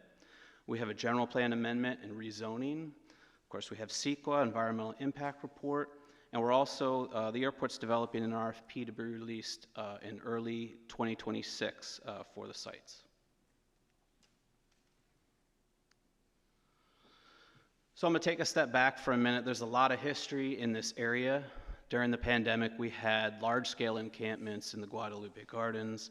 Since encampments or any residential uses in the approach path are not compatible with airport operations, the FAA issued a corrective action letter that stated the city is not in compliance with our FAA grant assurances or our approved noise compatibility plan. So after the corrective action letter was issued by the FAA, staff worked to prepare a corrective action plan to come back into compliance with FAA grant assurances.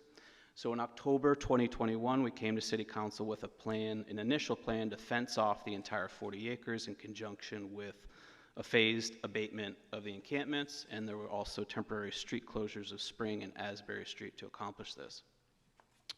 Council directed staff to proceed with the abatement and activate the property in lieu of a fence and a larger strategy. So we returned in February 2022. Staff returned to council with what was known as the prototype park concept to activate the Guadalupe Gardens.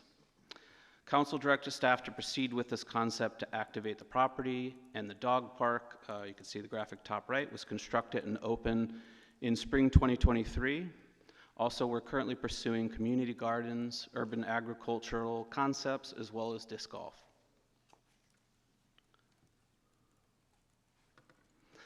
So to come back into compliance, the city team had several discussions with the FAA regarding activation of the property. For the activation to be successful, the FAA waived the requirement for the city to charge fair market value for anyone to use the property, which has been a barrier to development for the past 20 years. And the FAA also granted what's known as community benefit, which allows use of the property at less than fair market value, or in this case, zero cost. So the solution to all this is what we're calling a balanced approach. So we have the open space recreational uses, providing community benefit, you'll see that in green on the graphic, and the commercial development for airport revenue generating purposes, you'll see in blue on the graphic. Since the FAA community benefit approval, staff has been back to council in April 2023, October 2024 to extend the street closures and eventually close Spring Street, which runs through the center of the 40 acres, and formally vacate the streets in this area to allow for the activation to move forward. So over the past 5 years, staff has continued to progress efforts to activate this property with open space recreational uses and the commercial development. And today, we'll take one step closer. That leads us to the actual project, the Coleman and Heading Commercial Development Project. And with that, I'm going to hand it back to Ruth to discuss the general plan amendment and rezoning. Thank you. So the project area covers 4 non-contiguous sites. Site 3 and 4 are along Coleman Avenue, Site 1 and 2 along West Heading Street. They are all vacant except for a parking lot on a portion of Site 3. All 4 sites are located in the inner safety zone and within the city modified airport influence area. The inner safety zone includes certain restrictions on uses and development standards to ensure the safety of people and aircraft operations. Projects within the airport influence area are referred to the Airport Land Use Commission to determine conformance with the Airport Land Use Compatibility Plan. Along with certification of the EIR, there are 2 recommendations for your consideration for these sites. The first is to change the envisioned general plan land use designation from open space, parkland, and habitat and light industrial to combined industrial commercial. The second is to change the zoning designations from open space, light industrial, R2 family residence, and no designation to the OS Open Space Plan Development Zoning District. The existing general plan land use designation for Site 1, 2, 4, and most of 3 is open space parkland habitat. This designation is intended for low-intensity uses like parks, habitat buffer, and permanent open space. The existing GP designation for the rest of Site 3 is light industrial. This land use designation is intended for industrial uses without hazardous or nuisance effects, like warehouses, manufacturing, and wholesale establishments. The proposed GP for all 4 sites is combined industrial commercial. This land use designation is intended for a compatibly mix of commercial and industrial uses like those found in light industrial and other standard commercial or office uses. The proposed land use designation is supported by a number of general plan policies that support the creation of employment land due to the fiscal and job benefits. The existing zoning districts for sites 1, 2, 4, and most of 3 is OS open space. This allows for uses such as parks and open space as noted in the general plan description. The existing zoning district for the rest of Site 3 is no designation, light industrial, and R2 family residence. The areas with no designation are the ones that are where we had public rights of way that have been vacated or conditionally vacated. The light industrial area mirrors where the light industrial general plan land use designation resides and has the same intended uses and land use designation. The R2 family residential residential zoning district is a remnant of the prior uses on the site before the sites were bought by the city and would have been rezoned as part of city-initiated rezonings, but have not been. The proposed zoning district for all 4 sites is OS Open Space Plan Development Zoning District. The base zoning district, meaning that is OS Open Space until a plan development permit is approved and effectuates the plan development zoning. The zoning standards utilized for this plan development zoning are a modification of the combined industrial commercial development standards. The proposed zoning district is supported by general plan policies because the custom zoning addresses the unique safety considerations of these sites due to the proximity to the airport. The proposed OS plan development rezoning, as noted, is a modification of the commercial industrial zoning district. Commercial industrial zoning district allows uses such as manufacturing, office, retail, public eating establishments, vehicle uses, and more. The OS Plan Development Zoning District will limit the use to only those where the standards conform to the inner safety zone, as well as mini storage use, which is normally allowed in the light industrial zoning district. The maximum heights for the plan development zoning are restricted to the FAA airspace requirements to conform to the standards of the inner safety zone. Airspace requirements differ for each site and differ on different parts of the sites. Additionally, there are a few other restrictions related to the standards of the inner safety zone, such as limiting uses and exterior lighting that can cause hazards to aircraft and prohibiting above ground storage of fuels or hazards. Lastly, a 50-foot Coleman Reservation area was added along Coleman Avenue for sites 3 and 4 for the future potential widening of Coleman Avenue. If the project does not move forward, then the reservation area will no longer apply. Staff prepared. Should I go ahead? Did you want to speak to this one?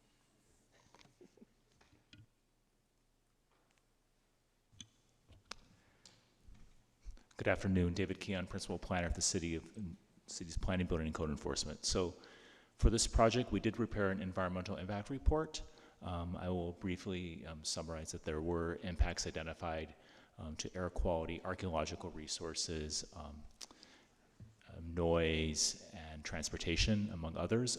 No significant unavoidable impacts were identified. There were comments received on the draft DIR. It was recirculated because of some issues of public outreach. However, that was rectified. All responses were responded to in the First Amendment. None of the issues were raised that required recirculation of the draft EIR. And I'm going to turn it back to Ruth. Thank you. And that concludes staff's presentation. Great. Thank you for all of your work on this and the presentation. Tony, do we have public comment? Yes, Jordan Moldow, please come on down.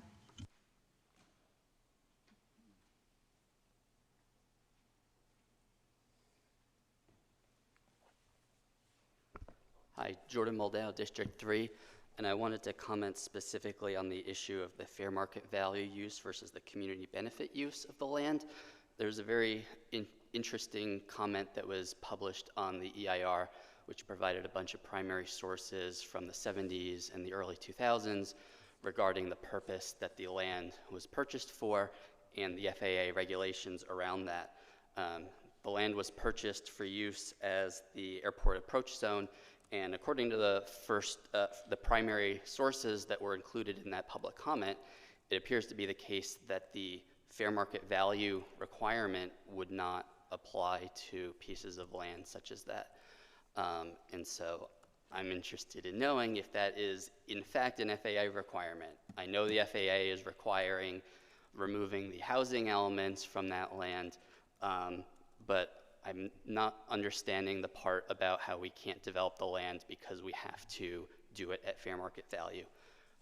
So I'm curious about that. And the general plan and various other city documents also talk about the Guadalupe Gardens being a central park of the city and preserving that land and even expanding it. The general plan talks about the possibility, although not the obligation, for the city to purchase more of the land along Coleman Avenue to actually expand the park. And so it seems contrary to previous city plans to actually do the reverse of that, which would be to decrease the size of the park by a pretty sizable amount. It seems like it's about like 20 or 25% of the park. So I'd ask that the council reconsider whether we should actually rezone Site 3, which is the large one along Coleman, and reconsider keeping that part as open space. Thank you. Back to council. All right, thank you, Tony. Moving back to the council. Let me turn to Councilor Mulcahy.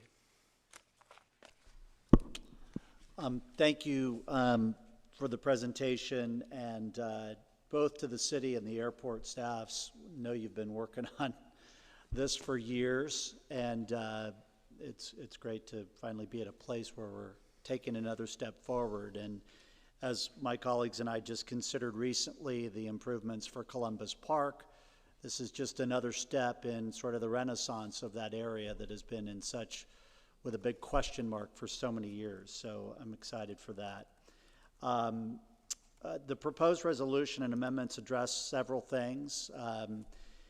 In the Guadalupe Gardens, as mentioned, we talk about the open space as well as the resources it'll provide for our community, but it also kind of meets with the city's proposals around the FAA, which, as we know, is super important. Plan allows for excuse me, the commercial activity will benefit the city, and I think that piece, especially along Coleman, not only provides, general income for the airport and for the city in terms of sales tax potential, but also kind of completes that side of the park, which now, or that side of the street, which is now a little difficult to drive by and look at. I think this will go a long way to complete the whole view and aesthetic of that area. So with that, I'm going to move to approve 10.2 and accept the staff's recommendation. Great, thank you. Excellent. All right, Councilmember Kameh. I just had a quick question in terms of looking at that space that would be commercial. Is there intent to have, or you have someone who is interested in helping with that? Or I'm just wondering if you have any leads on that. Yeah, we have had quite a bit of interest from the development community. There's 2 developers that have been tracking it very close, and prior to us bringing this forward in the past, there was interest before these changes had been made, general plan amendment and rezoning in the sites as well. So there are folks that are closely tracking this and are interested to respond to that RFP when it does go out.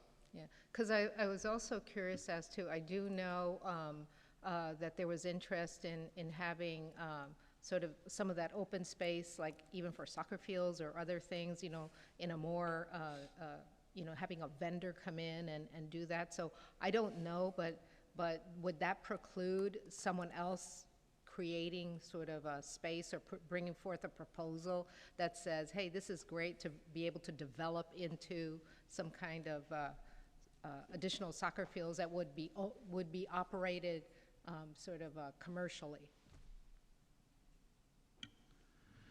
So an idea like soccer fields would fit in on the community benefit portion, which is about 2/3 of the site that we showed up on the graphic in green, not on the commercial portion. Probably about 10 years ago, the city did bring forward a plan to put soccer fields there in coordination with the earthquakes. It did have some fatal flaws and it didn't move forward, but it is a possibility to put those types of uses out there. I know that, you know, in conjunction with what's happening at Columbus Park, this is kind of all going to fit together. Yeah, I mean, I think that as long as it doesn't, you know, prohibit, if there's an opportunity to create where it would be, you know, a vendor coming in and using it as a space, you know, then you'd have some of the open space available to do that kind of work. So that's great. Thank you. Great. Thanks, council member. Looks like we've exhausted everyone's questions. Tony, let's vote.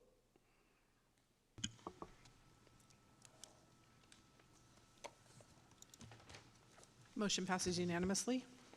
Great, thank you. And we will also entertain a motion on item 5.1, which again was heard concurrently. So moved. Great. Any comments, questions? Not seeing any. Tony, let's vote.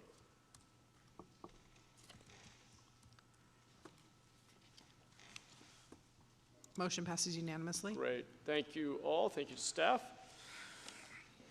We're on to item 10.3. This is Burbank, the Burbank property annexation. We have a map and proposed annexation for real property located at 1921 and 1927 West San Carlos Street and 30 through 58 Cleveland Avenue. And I don't believe we have a staff presentation. At least I don't have that listed. You do? Okay. Yes, we do. Sorry, that wasn't in my notes. Late add. All right, let's do it. Okay. Thank you again, Mayor, Council. As noted, this project before you includes lots of items: an annexation, pre-zoning, general plan amendment, site development permit, investing tentative map, all to allow the construction of a 100% affordable housing development, 94 units, 93 deed restricted, and approximately 1,800 square feet of commercial space. So the project is currently not within the City of San Jose's boundaries and will require annexation. It's made up of 5 contiguous parcels. The annexation would detach the project site and a portion of the right-of-way, Cleveland Avenue, totaling approximately 0.91 acres from special districts, including the Burbank Sanitary District, and pre-zone all those parcels to Urban Village Zoning District. Planning staff coordinated with the County of Santa Clara, and the boundaries of the annexation were certified by the county surveyor on June 5th, 2023. Annexing a portion of Cleveland Avenue is consistent with previous annexations in the area and would facilitate the operation and maintenance of the project. The Urban Village Zoning District corresponds with the proposed Urban Village General Plan designation. The project site, as noted, is 5 parcels. Those 5 parcels are 0.56 gross acres. It has frontage on West San Carlos and Cleveland Avenue and is located in Council District 6 within the West San Carlos Urban Village Plan area. It's currently developed with 5 commercial buildings totaling 12,500 square feet. This slide shows the existing conditions as viewed from the 2 frontage streets. Most of the buildings are currently vacant and not in operation. The project site has a designation of mixed-use commercial. in the Envision San Jose General Plan 2040 Land Use and Transportation Diagram, the applicant has requested to amend the designation to urban village to provide greater density and utilize more flexible development standards to maximize the project site. The urban village designation would further the goals of the general plan and be compatible and consistent with the two properties designated urban village across from West San Carlos Street, which is also adjacent to properties designated residential neighborhood. Because the site has an existing mixed-use commercial designation and is included in the West San Carlos Urban Village Plan, the amendment would require a text correction to that plan as it identifies it as mixed-use commercial.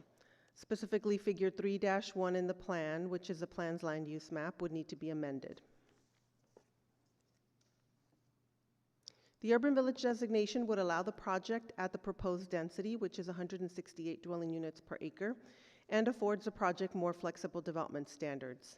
The density is especially important for this project because under the current mixed-use commercial designation, density is capped at 50 dwelling units to the acre or 28 units max, where the urban village designation would allow unlimited density. The site development permit would allow the demolition of existing commercial buildings and the construction of a 7-story mixed-use building with 94 units and approximately 1,800 square feet of commercial space. The project also includes requests under density bonus law, including additional height, 4 concessions, and 8 waivers from various development standards. The vesting tentative map would combine 5 contiguous parcels into 1 lot, totaling approximately 0.56 acres. The city prepared an initial study for this project, which identified potentially significant impacts for construction, air quality and noise, hazards and hazard materials, and tribal cultural resources. All impacts would be reduced to less than significant levels with the implementation of mitigation measures. Therefore, the appropriate level of CEQA documentation is a mitigated negative declaration. That document was circulated for a public review period from October 28th, 2024 to November 20th, 2024. The city received 6 comment letters during the public review period. None of the comments provided any new information that will result in significant environmental impacts. Responses to the comments were posted to the city's website on January 9th, 2025. Assuming approval of staff's recommendation, a second council hearing scheduled for May 20th would be held for the ordering of the annexation. The next steps then would be for the applicant to comply with conditions of approval and submit a building permit application, after which LAFCO certification of the annexation would proceed. That concludes staff's presentation. The applicant team is here and does have a presentation as well. Great, thank you very much. We'll invite the applicant up for up to 5 minutes of presentation to the council. Oh, if you would just hit the, there we go, it's on, sorry. Go Is ahead. it on now? Yeah. Okay, thank you. Thought I was talking to myself for a second. All right, good evening, Mayor, council members. Matt Huerta, Housing Director of Northern California for Path Ventures. Since 2007, Path Ventures has been building across the state with nearly 2,500 affordable and supportive homes constructed or in pre-development. Path Ventures' mission is to advance Path's purpose by building and operating affordable rental homes paired with on-site services that support residents in regaining long-term stability, independence, and well-being. We have owned the site in the West San Carlos Urban Village since 2021 and have spent several years working with staff, thank you staff, the community, and many of you to arrive here today. Staff has already outlined the project proposal. We are excited to have these new 94 affordable and supportive homes available within the next few years. I'd also like our architect Katia from Steinberg Hart to review our proposed design. I'm available for any additional questions. Thank you.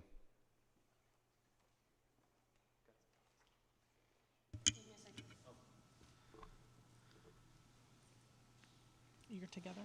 Yeah. Okay. Did we pause our time? Yeah, I paused it. Just for a second. I did. Council members, mayor, city staff. I'll wait for the presentation to load. Just keep talking. Okay. So the Oh, you're waiting project for consists presentation? of Take it down. 94 affordable housing units, including a manager's unit, for families and individuals between 30 and 60% of AMI, and half of the homes are 2 and 3 bedrooms. On the amenities space, we are consistent, providing mixed use with a retail space along San Carlos, a social services office, bike room, community room, outdoor gathering spaces, and playground for residents. Next.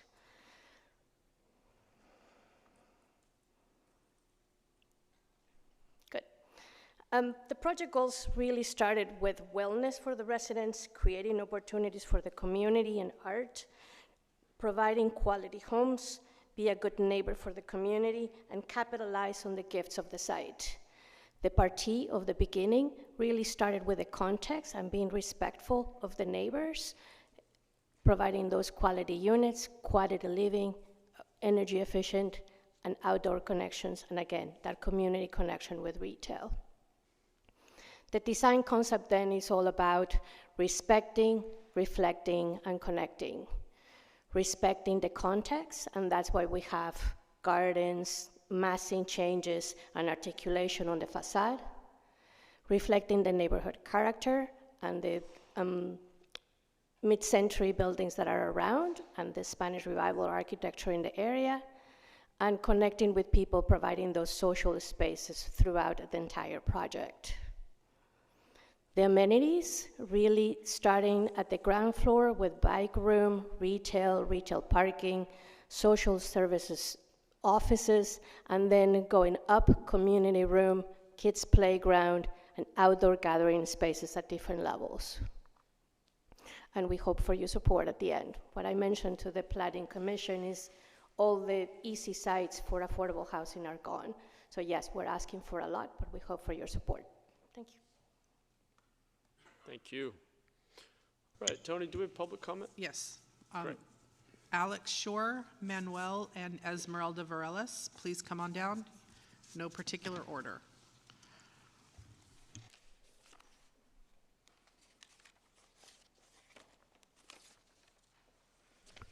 Good afternoon, council members. Alex Shore, Executive Director of Catalyze SV.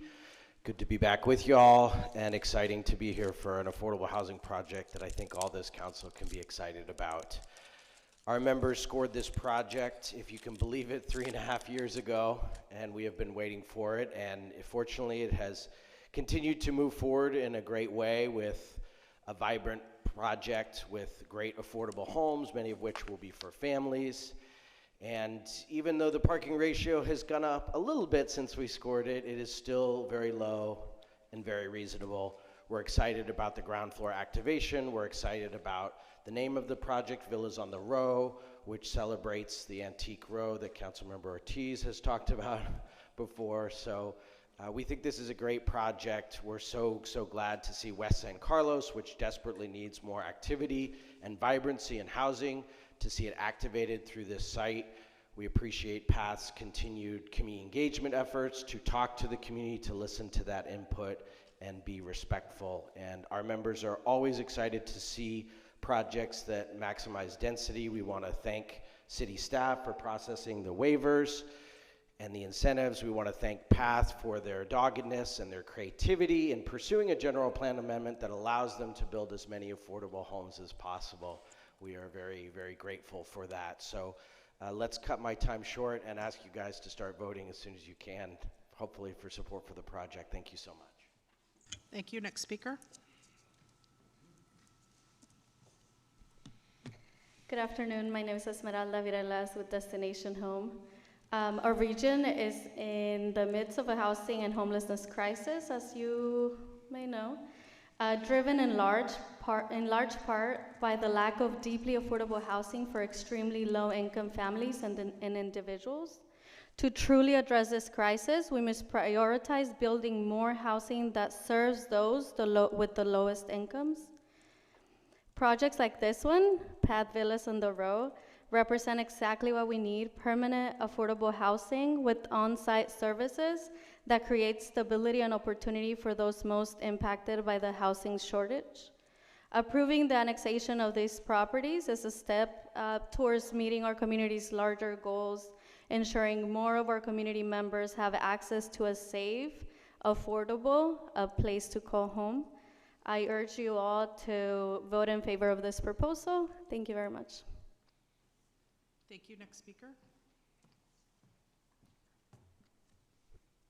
Hello, good evening, Mayor and council members. My name is Manuel Salazar, and I'm here on behalf of SV at Home to express our strong support for the PATH project at 1921 and 1927 West San Carlos Street. So as everyone already heard, let me begin by highlighting that the project is 100% affordable, mixed-use developments that'll bring 94 new homes for individuals and families earning between 30 and 60% AMI. The project includes permanent supportive housing, as well as will be serving low-income and very low-income residents, marking a significant contribution to addressing our region's homelessness and housing affordability crisis. The thoughtfully designed project will transform a currently underutilized site into a 7-story community with approximately 1,800 square feet of ground floor commercial space, which is a pretty good amount, and 9,000 square feet of open space. Located in the heart of the West San Carlos urban village, it aligns with the area's long-term planning vision and offers excellent access to public transit. I would also like to highlight that this project is also in the right place at the right time. With this proximity to transit, inclusion of bike parking and on-site mobility support encourages sustainable living. It directly supports the city's RHNA goals, and is especially important because it's providing housing for low and very low-income households, which reflects PATH's strong track record within the community engagement and collaboration with the city. Importantly, by leveraging SB 330 and the state density bonus, PATH has made this otherwise infeasible project into a reality. We urge the council to approve all necessary actions, including the annexation, pre-zoning, general plan and urban village amendments, etc., to allow this much needed affordable housing development to please move forward. Thank you. Back to council. Great, thank you. And we'll turn to a council member who will have this project in his district once we annex it. Let's go to Councilmember Mulcahy. Thank you, Mayor. Thanks to our staff for a presentation, and this one is also a long time coming. Recently had the opportunity to meet with Katia from Steinberg and walk through the project, and want to thank Matthew Huerta from PATH for the work and our opportunity to connect on the project and learn more about it. PATH is moving forward methodically through this process to deliver 94 100% affordable units along West San Carlos, just east of Bascom. And as you heard from Matthew, PATH has title to the property for several years now. Want to thank them for being a responsible property owner in the meantime. Unfortunately, there are not everybody is doing that these days, as they take projects through an entitlement and let buildings wither and cause blight and everything on on our streets. And I appreciate your continued effort there to manage those properties, as some of your nearby neighbors are not doing. So next steps after a hopeful approval today, PATH is trying to get to full entitlements by the end of this year, and then be in the game to compete for funding. And as we know, that will be the biggest challenge moving forward on the funding stack. So we wish you well in that effort. So just want to take this opportunity to move this project forward and to thank PATH for investing here. Great. Was that a motion? Yes, sorry. It was. I forgot the compliment, so I'll come back to moving the staff's recommendation. Perfect. Okay, we had a second here. Okay, and we'll go to Councilmember Salas. I'm fully in support of this. Thank you for what you're doing. But I do want to ask you, I'm still a little confused. Is it permanent supportive housing and low-income housing, or is it just low-income housing and ultra-low? I can respond. So it's low-income housing, and a subset of the units will be dedicated as permanent supportive housing. I think it's at least a third of the units, right? Yeah. Because I just wanted to mention to my colleague, even though I'm in support of this, I was up till 10 o'clock last night. There's been a real tough time at the PATH project at 4th and Younger.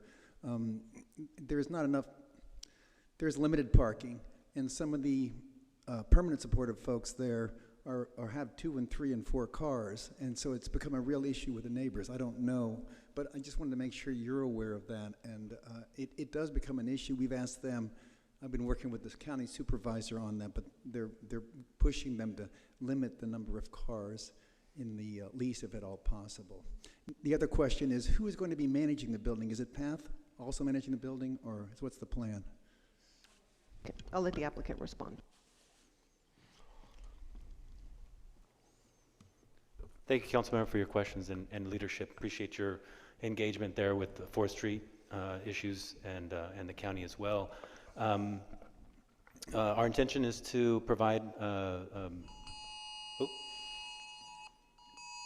Everything okay? Yeah, we've got a silver alert. You can silence your phone. Wow. May go off again. We'll pause a moment for the alert to be complete. There we go. If you just push the side button, there we go. Okay, go ahead. We'll let the applicant Had continue. no bearing on my answer, by the way. No. But yeah, our intention is to provide property management services, correct? So PATH will do both. They'll manage the property, Yeah, as well as have the social services there. By the time this comes online, that's our intention. We're currently rolling out our property management company. Okay, that's terrific. Because again, we had it at 4th and Younger. There's a property manager in PATH, and it's like this sometimes with the issues. That's Okay. exactly one of the reasons why we're moving as quickly as we can statewide, starting in Los Angeles, and actually Mayor and others have participated with the Pacific Motor Inn project. As an example, we're currently managing that site. And that's the only one I'm not getting complaints about in my district, by the way. Thank you very much. Thank you. It is a reasonable question to raise. I'm just curious if you all have learned anything in the last few years of operating affordable and PSH in the city. I think we've got a couple of PSH sites you all are running that have had a very high volume of calls. I'm just curious if there are any strategies we've learned or things that might improve the management of this property. And I know it's a complicated situation. Yeah, no, absolutely. And I think overall, one of the biggest things that I think we've all learned as a community here, particularly with San Jose playing a leadership role in permanent supportive housing and transitional housing, is to not concentrate those efforts as much. And so the 4th Street project is probably one of the last concentrated, larger scale, permanent supportive housing projects, right? And so that's another reason why when we were looking at this site here, we're thinking about 25, 30% in terms of maximum permanent supportive housing, so that we can do right by that community and have a strong mixed income site that's more sustainable. Okay, great. Let me turn to Councilmember Kamei. I just had a quick question on the final annexation. Will it have to go to LAFCO? Yes, so LAFCO will will determine the annexation. Okay. The applicant does have to complete some conditions before that annexation is certified. Okay, So thank it will you. be a while. Thank you so much. Thank you for your work. Okay. Tony, let's vote.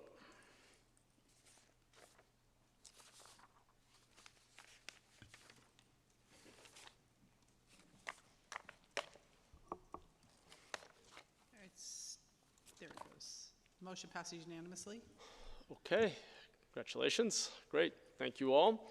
So we will now close the general plan first review cycle for 2025 hearing. That brings us on to open forum, which is an opportunity for members of the public to comment on any city business that was not on today's agenda. Tony, do we have comment cards? Yes, I'd like to call Sue, and then Praneeth.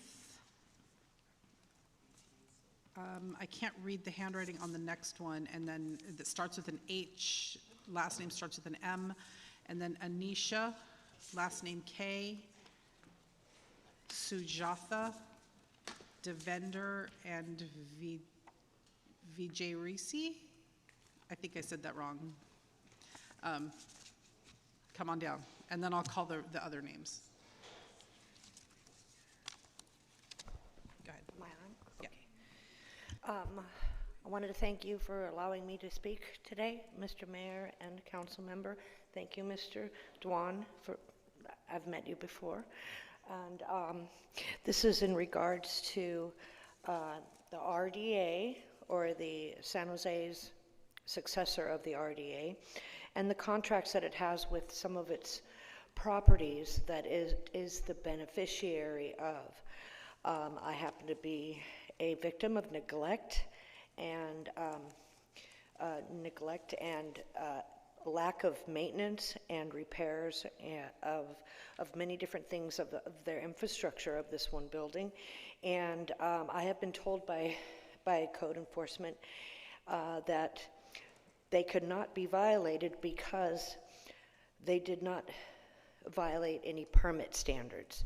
Well, in my case, there are no permits to violate. It is strictly laws, titles, and the fact that no one is being held responsible.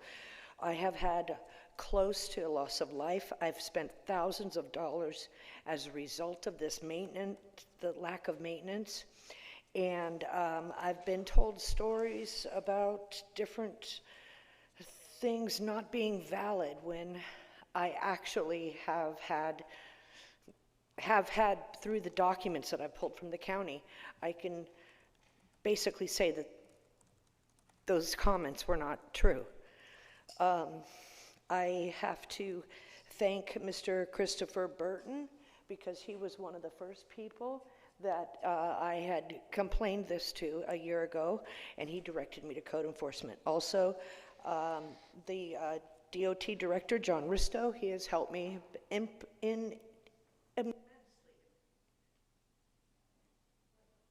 That's your time. Okay, I'm sorry, ma'am. We'll have to go to our next speaker. Yep. Next speaker.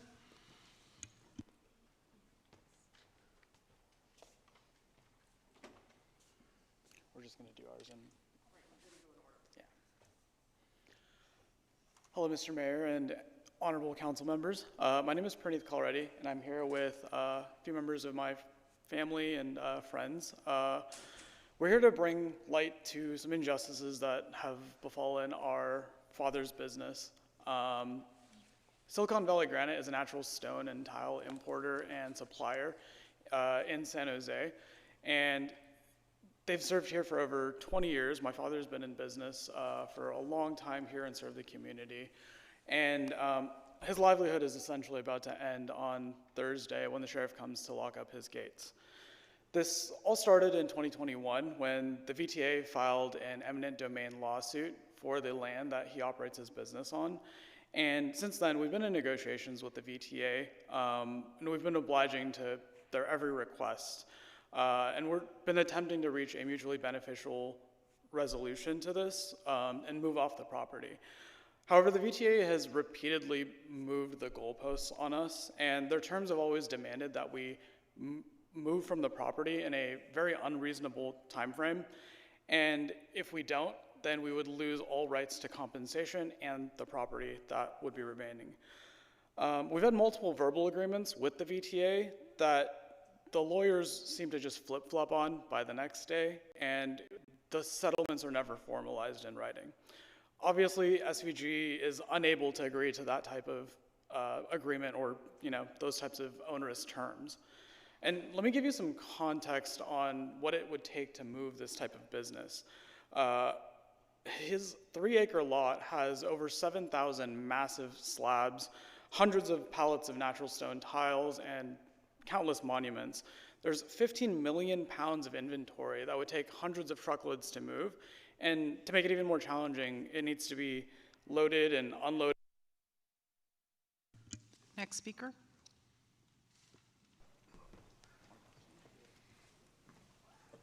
Hi, my name is Rithik. I'm Praneeth's nephew and the owner's grandson. So I'm just going to continue his point. The VTA itself had a move bid estimating at least 6 months to move the inventory from the property, which requires like 15 skilled men, 3 trucks, 4 forklifts, etc. But we were given 2 days. And this is assuming we had somewhere local to move to. The relocation advisor that the VTA is required to provide failed to find a single alternative location. We, on the other hand, attempted to compromise and provided many solutions, including an alternative location where we can move some of our material to. They denied any assistance for the location or the move, saying relocation would be discussed only as part of the larger settlement agreement and would not be granted separately. As you can see, this case was never as simple as us refusing to leave or denying settlement, and yet that is how the VTA presented it to the court. On April 28th, the VTA was granted a court order forcibly evicting SVG from the property, claiming urgency and deeming any inventory left behind abandoned and ineligible for compensation. Essentially, my grandpa's livelihood was being taken away in 2 days. The VTA has been falsely claiming urgency since the beginning, and other businesses have pushed back as well. The tunnel boring machine won't get to our site for 4 years, and we've accommodated many requests for testing, sampling, and surveying of the land and continue to do so. Even after they kick us out, it'll take the VTA the same amount of time and resources to move the same product. My grandpa poured his life savings into his business. He has been nothing but an upstanding citizen and has provided opportunities to countless people in the city. He has put faith and trust in the system, gave back to his community, and now he's being kicked to the curb. We have lost faith that we will be treated justly from what we've experienced these past years. In every version of our move-out plan, we were required to forfeit the remaining inventory if we couldn't move within impossible timeframes. How can we agree to this and leave everything behind?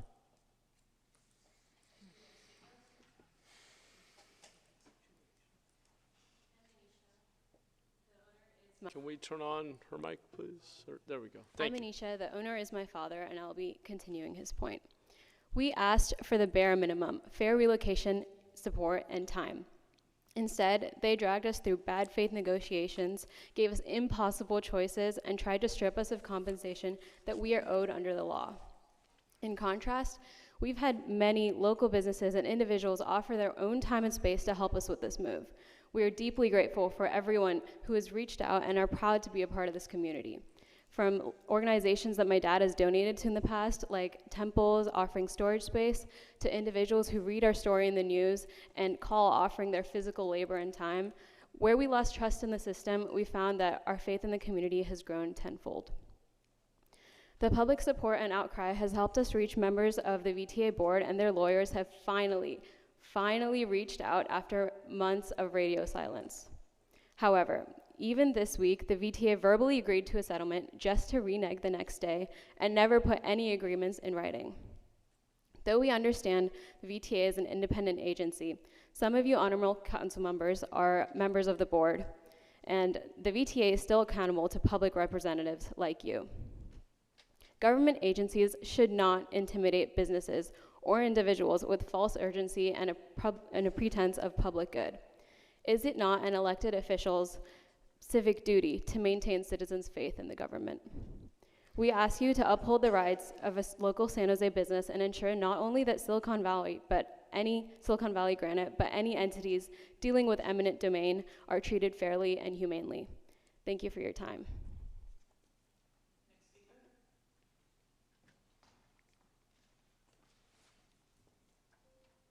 Good afternoon, council members. I'm Sujata Gali. I know Sridhar Kullaredi from 20 years. He's a very hardworking, generous, humble person. He has helped so many families here to have our lives settled in US. It's very saddening to see his business fall apart. It's been more than 20 years he struggled to establish his business with the help of friends and family. He's very passionate about his business. He traveled a lot to establish this business here. We humbly ask the VTA and all the council members so that he's given enough time to relocate his business and pay the compensation and relocation. This is his bread and butter. He has no savings and no 401k. This is his only life, and he's put everything, whatever he has, he's put everything into this business. We humbly ask that he'll be given enough time so that he can relocate. It is not an easy thing to relocate such a huge, massive inventory. So this is my request, and thank you.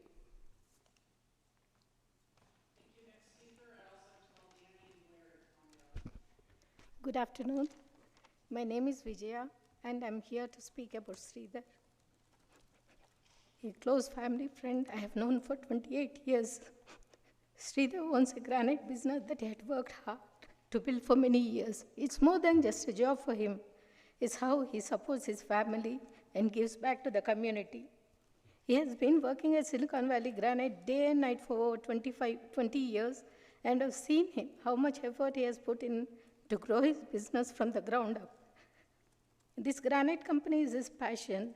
He takes pride in helping people improve their homes and lives by providing high-quality granite that brings joy and value to their spaces. Sridhar also donates granite slabs to local temple out of the goodness of his heart, never asking for anything in return. He wants to give back to the community that he cares deeply about. Through his work, he paid taxes, created local jobs, and helped build a life here. He's not asking for anything extra, just to be treated fairly.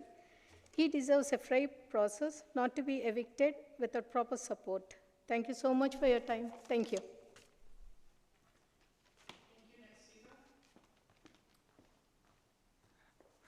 Respectable board members, my name is Devinder. I'm speaking behalf of Silicon Valley Granite, a small immigrant-owned business in East San Jose, operating nearly 20 years.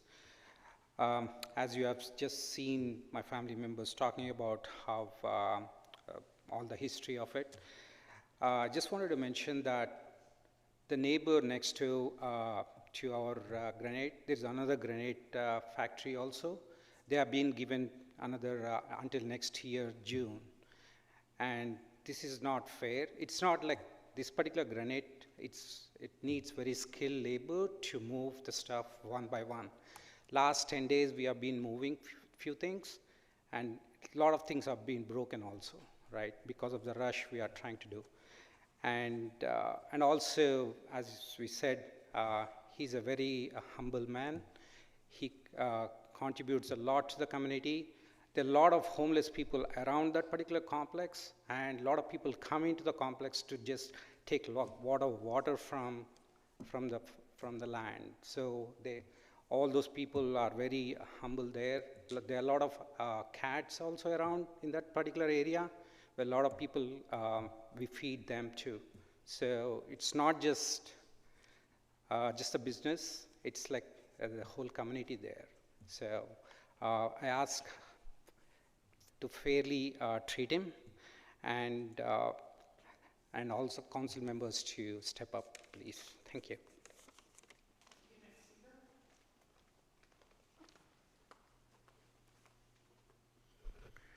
Hi, Blair Beekman. I will be in town for the next month and through mid-June, and in mid-June also, so hopefully I can appear here a few times.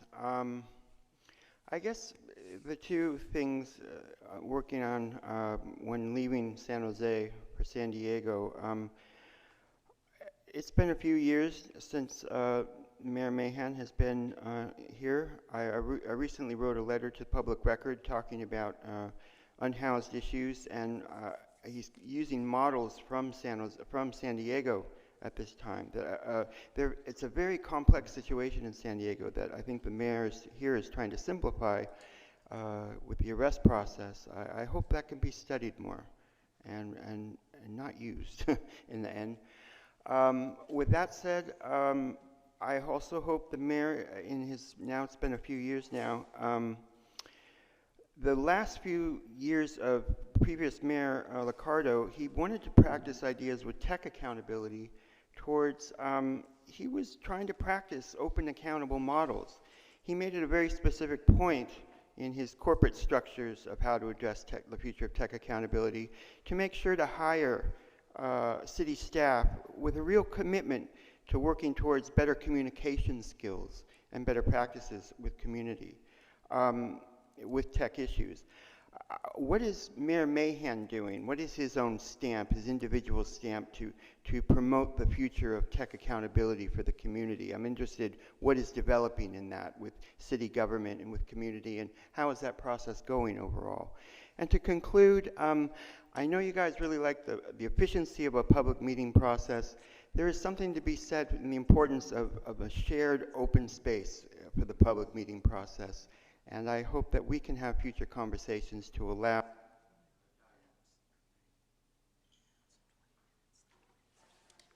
Okay, thank you, Tony. Typically, it is not our custom to respond to open forum or other public comments. I will just say this body does not have the jurisdiction to intervene, as was noted. However, a number of us are individually serve as board members in seats designated for electeds from the city of San Jose. I would recommend sending the materials to all the council members, especially those of us who serve on the VTA board. I was introduced to Mr. Sridhar just a few days ago and did refer his materials to legal counsel and did speak with leadership at VTA. It is an administrative process at this point. Doesn't mean board members can't ask questions. So we'll have to unfortunately kind of take further engagement offline and through VTA. The city is not, as far as I understand, empowered to intervene here. Obviously the city attorney would be the final authority on that, but it is their matter, for better or worse. So happy to engage with you all offline and continue to work on the VTA side, as I'm sure my other colleagues are. Okay, we, with that, are adjourned, and I hope everyone has a wonderful evening.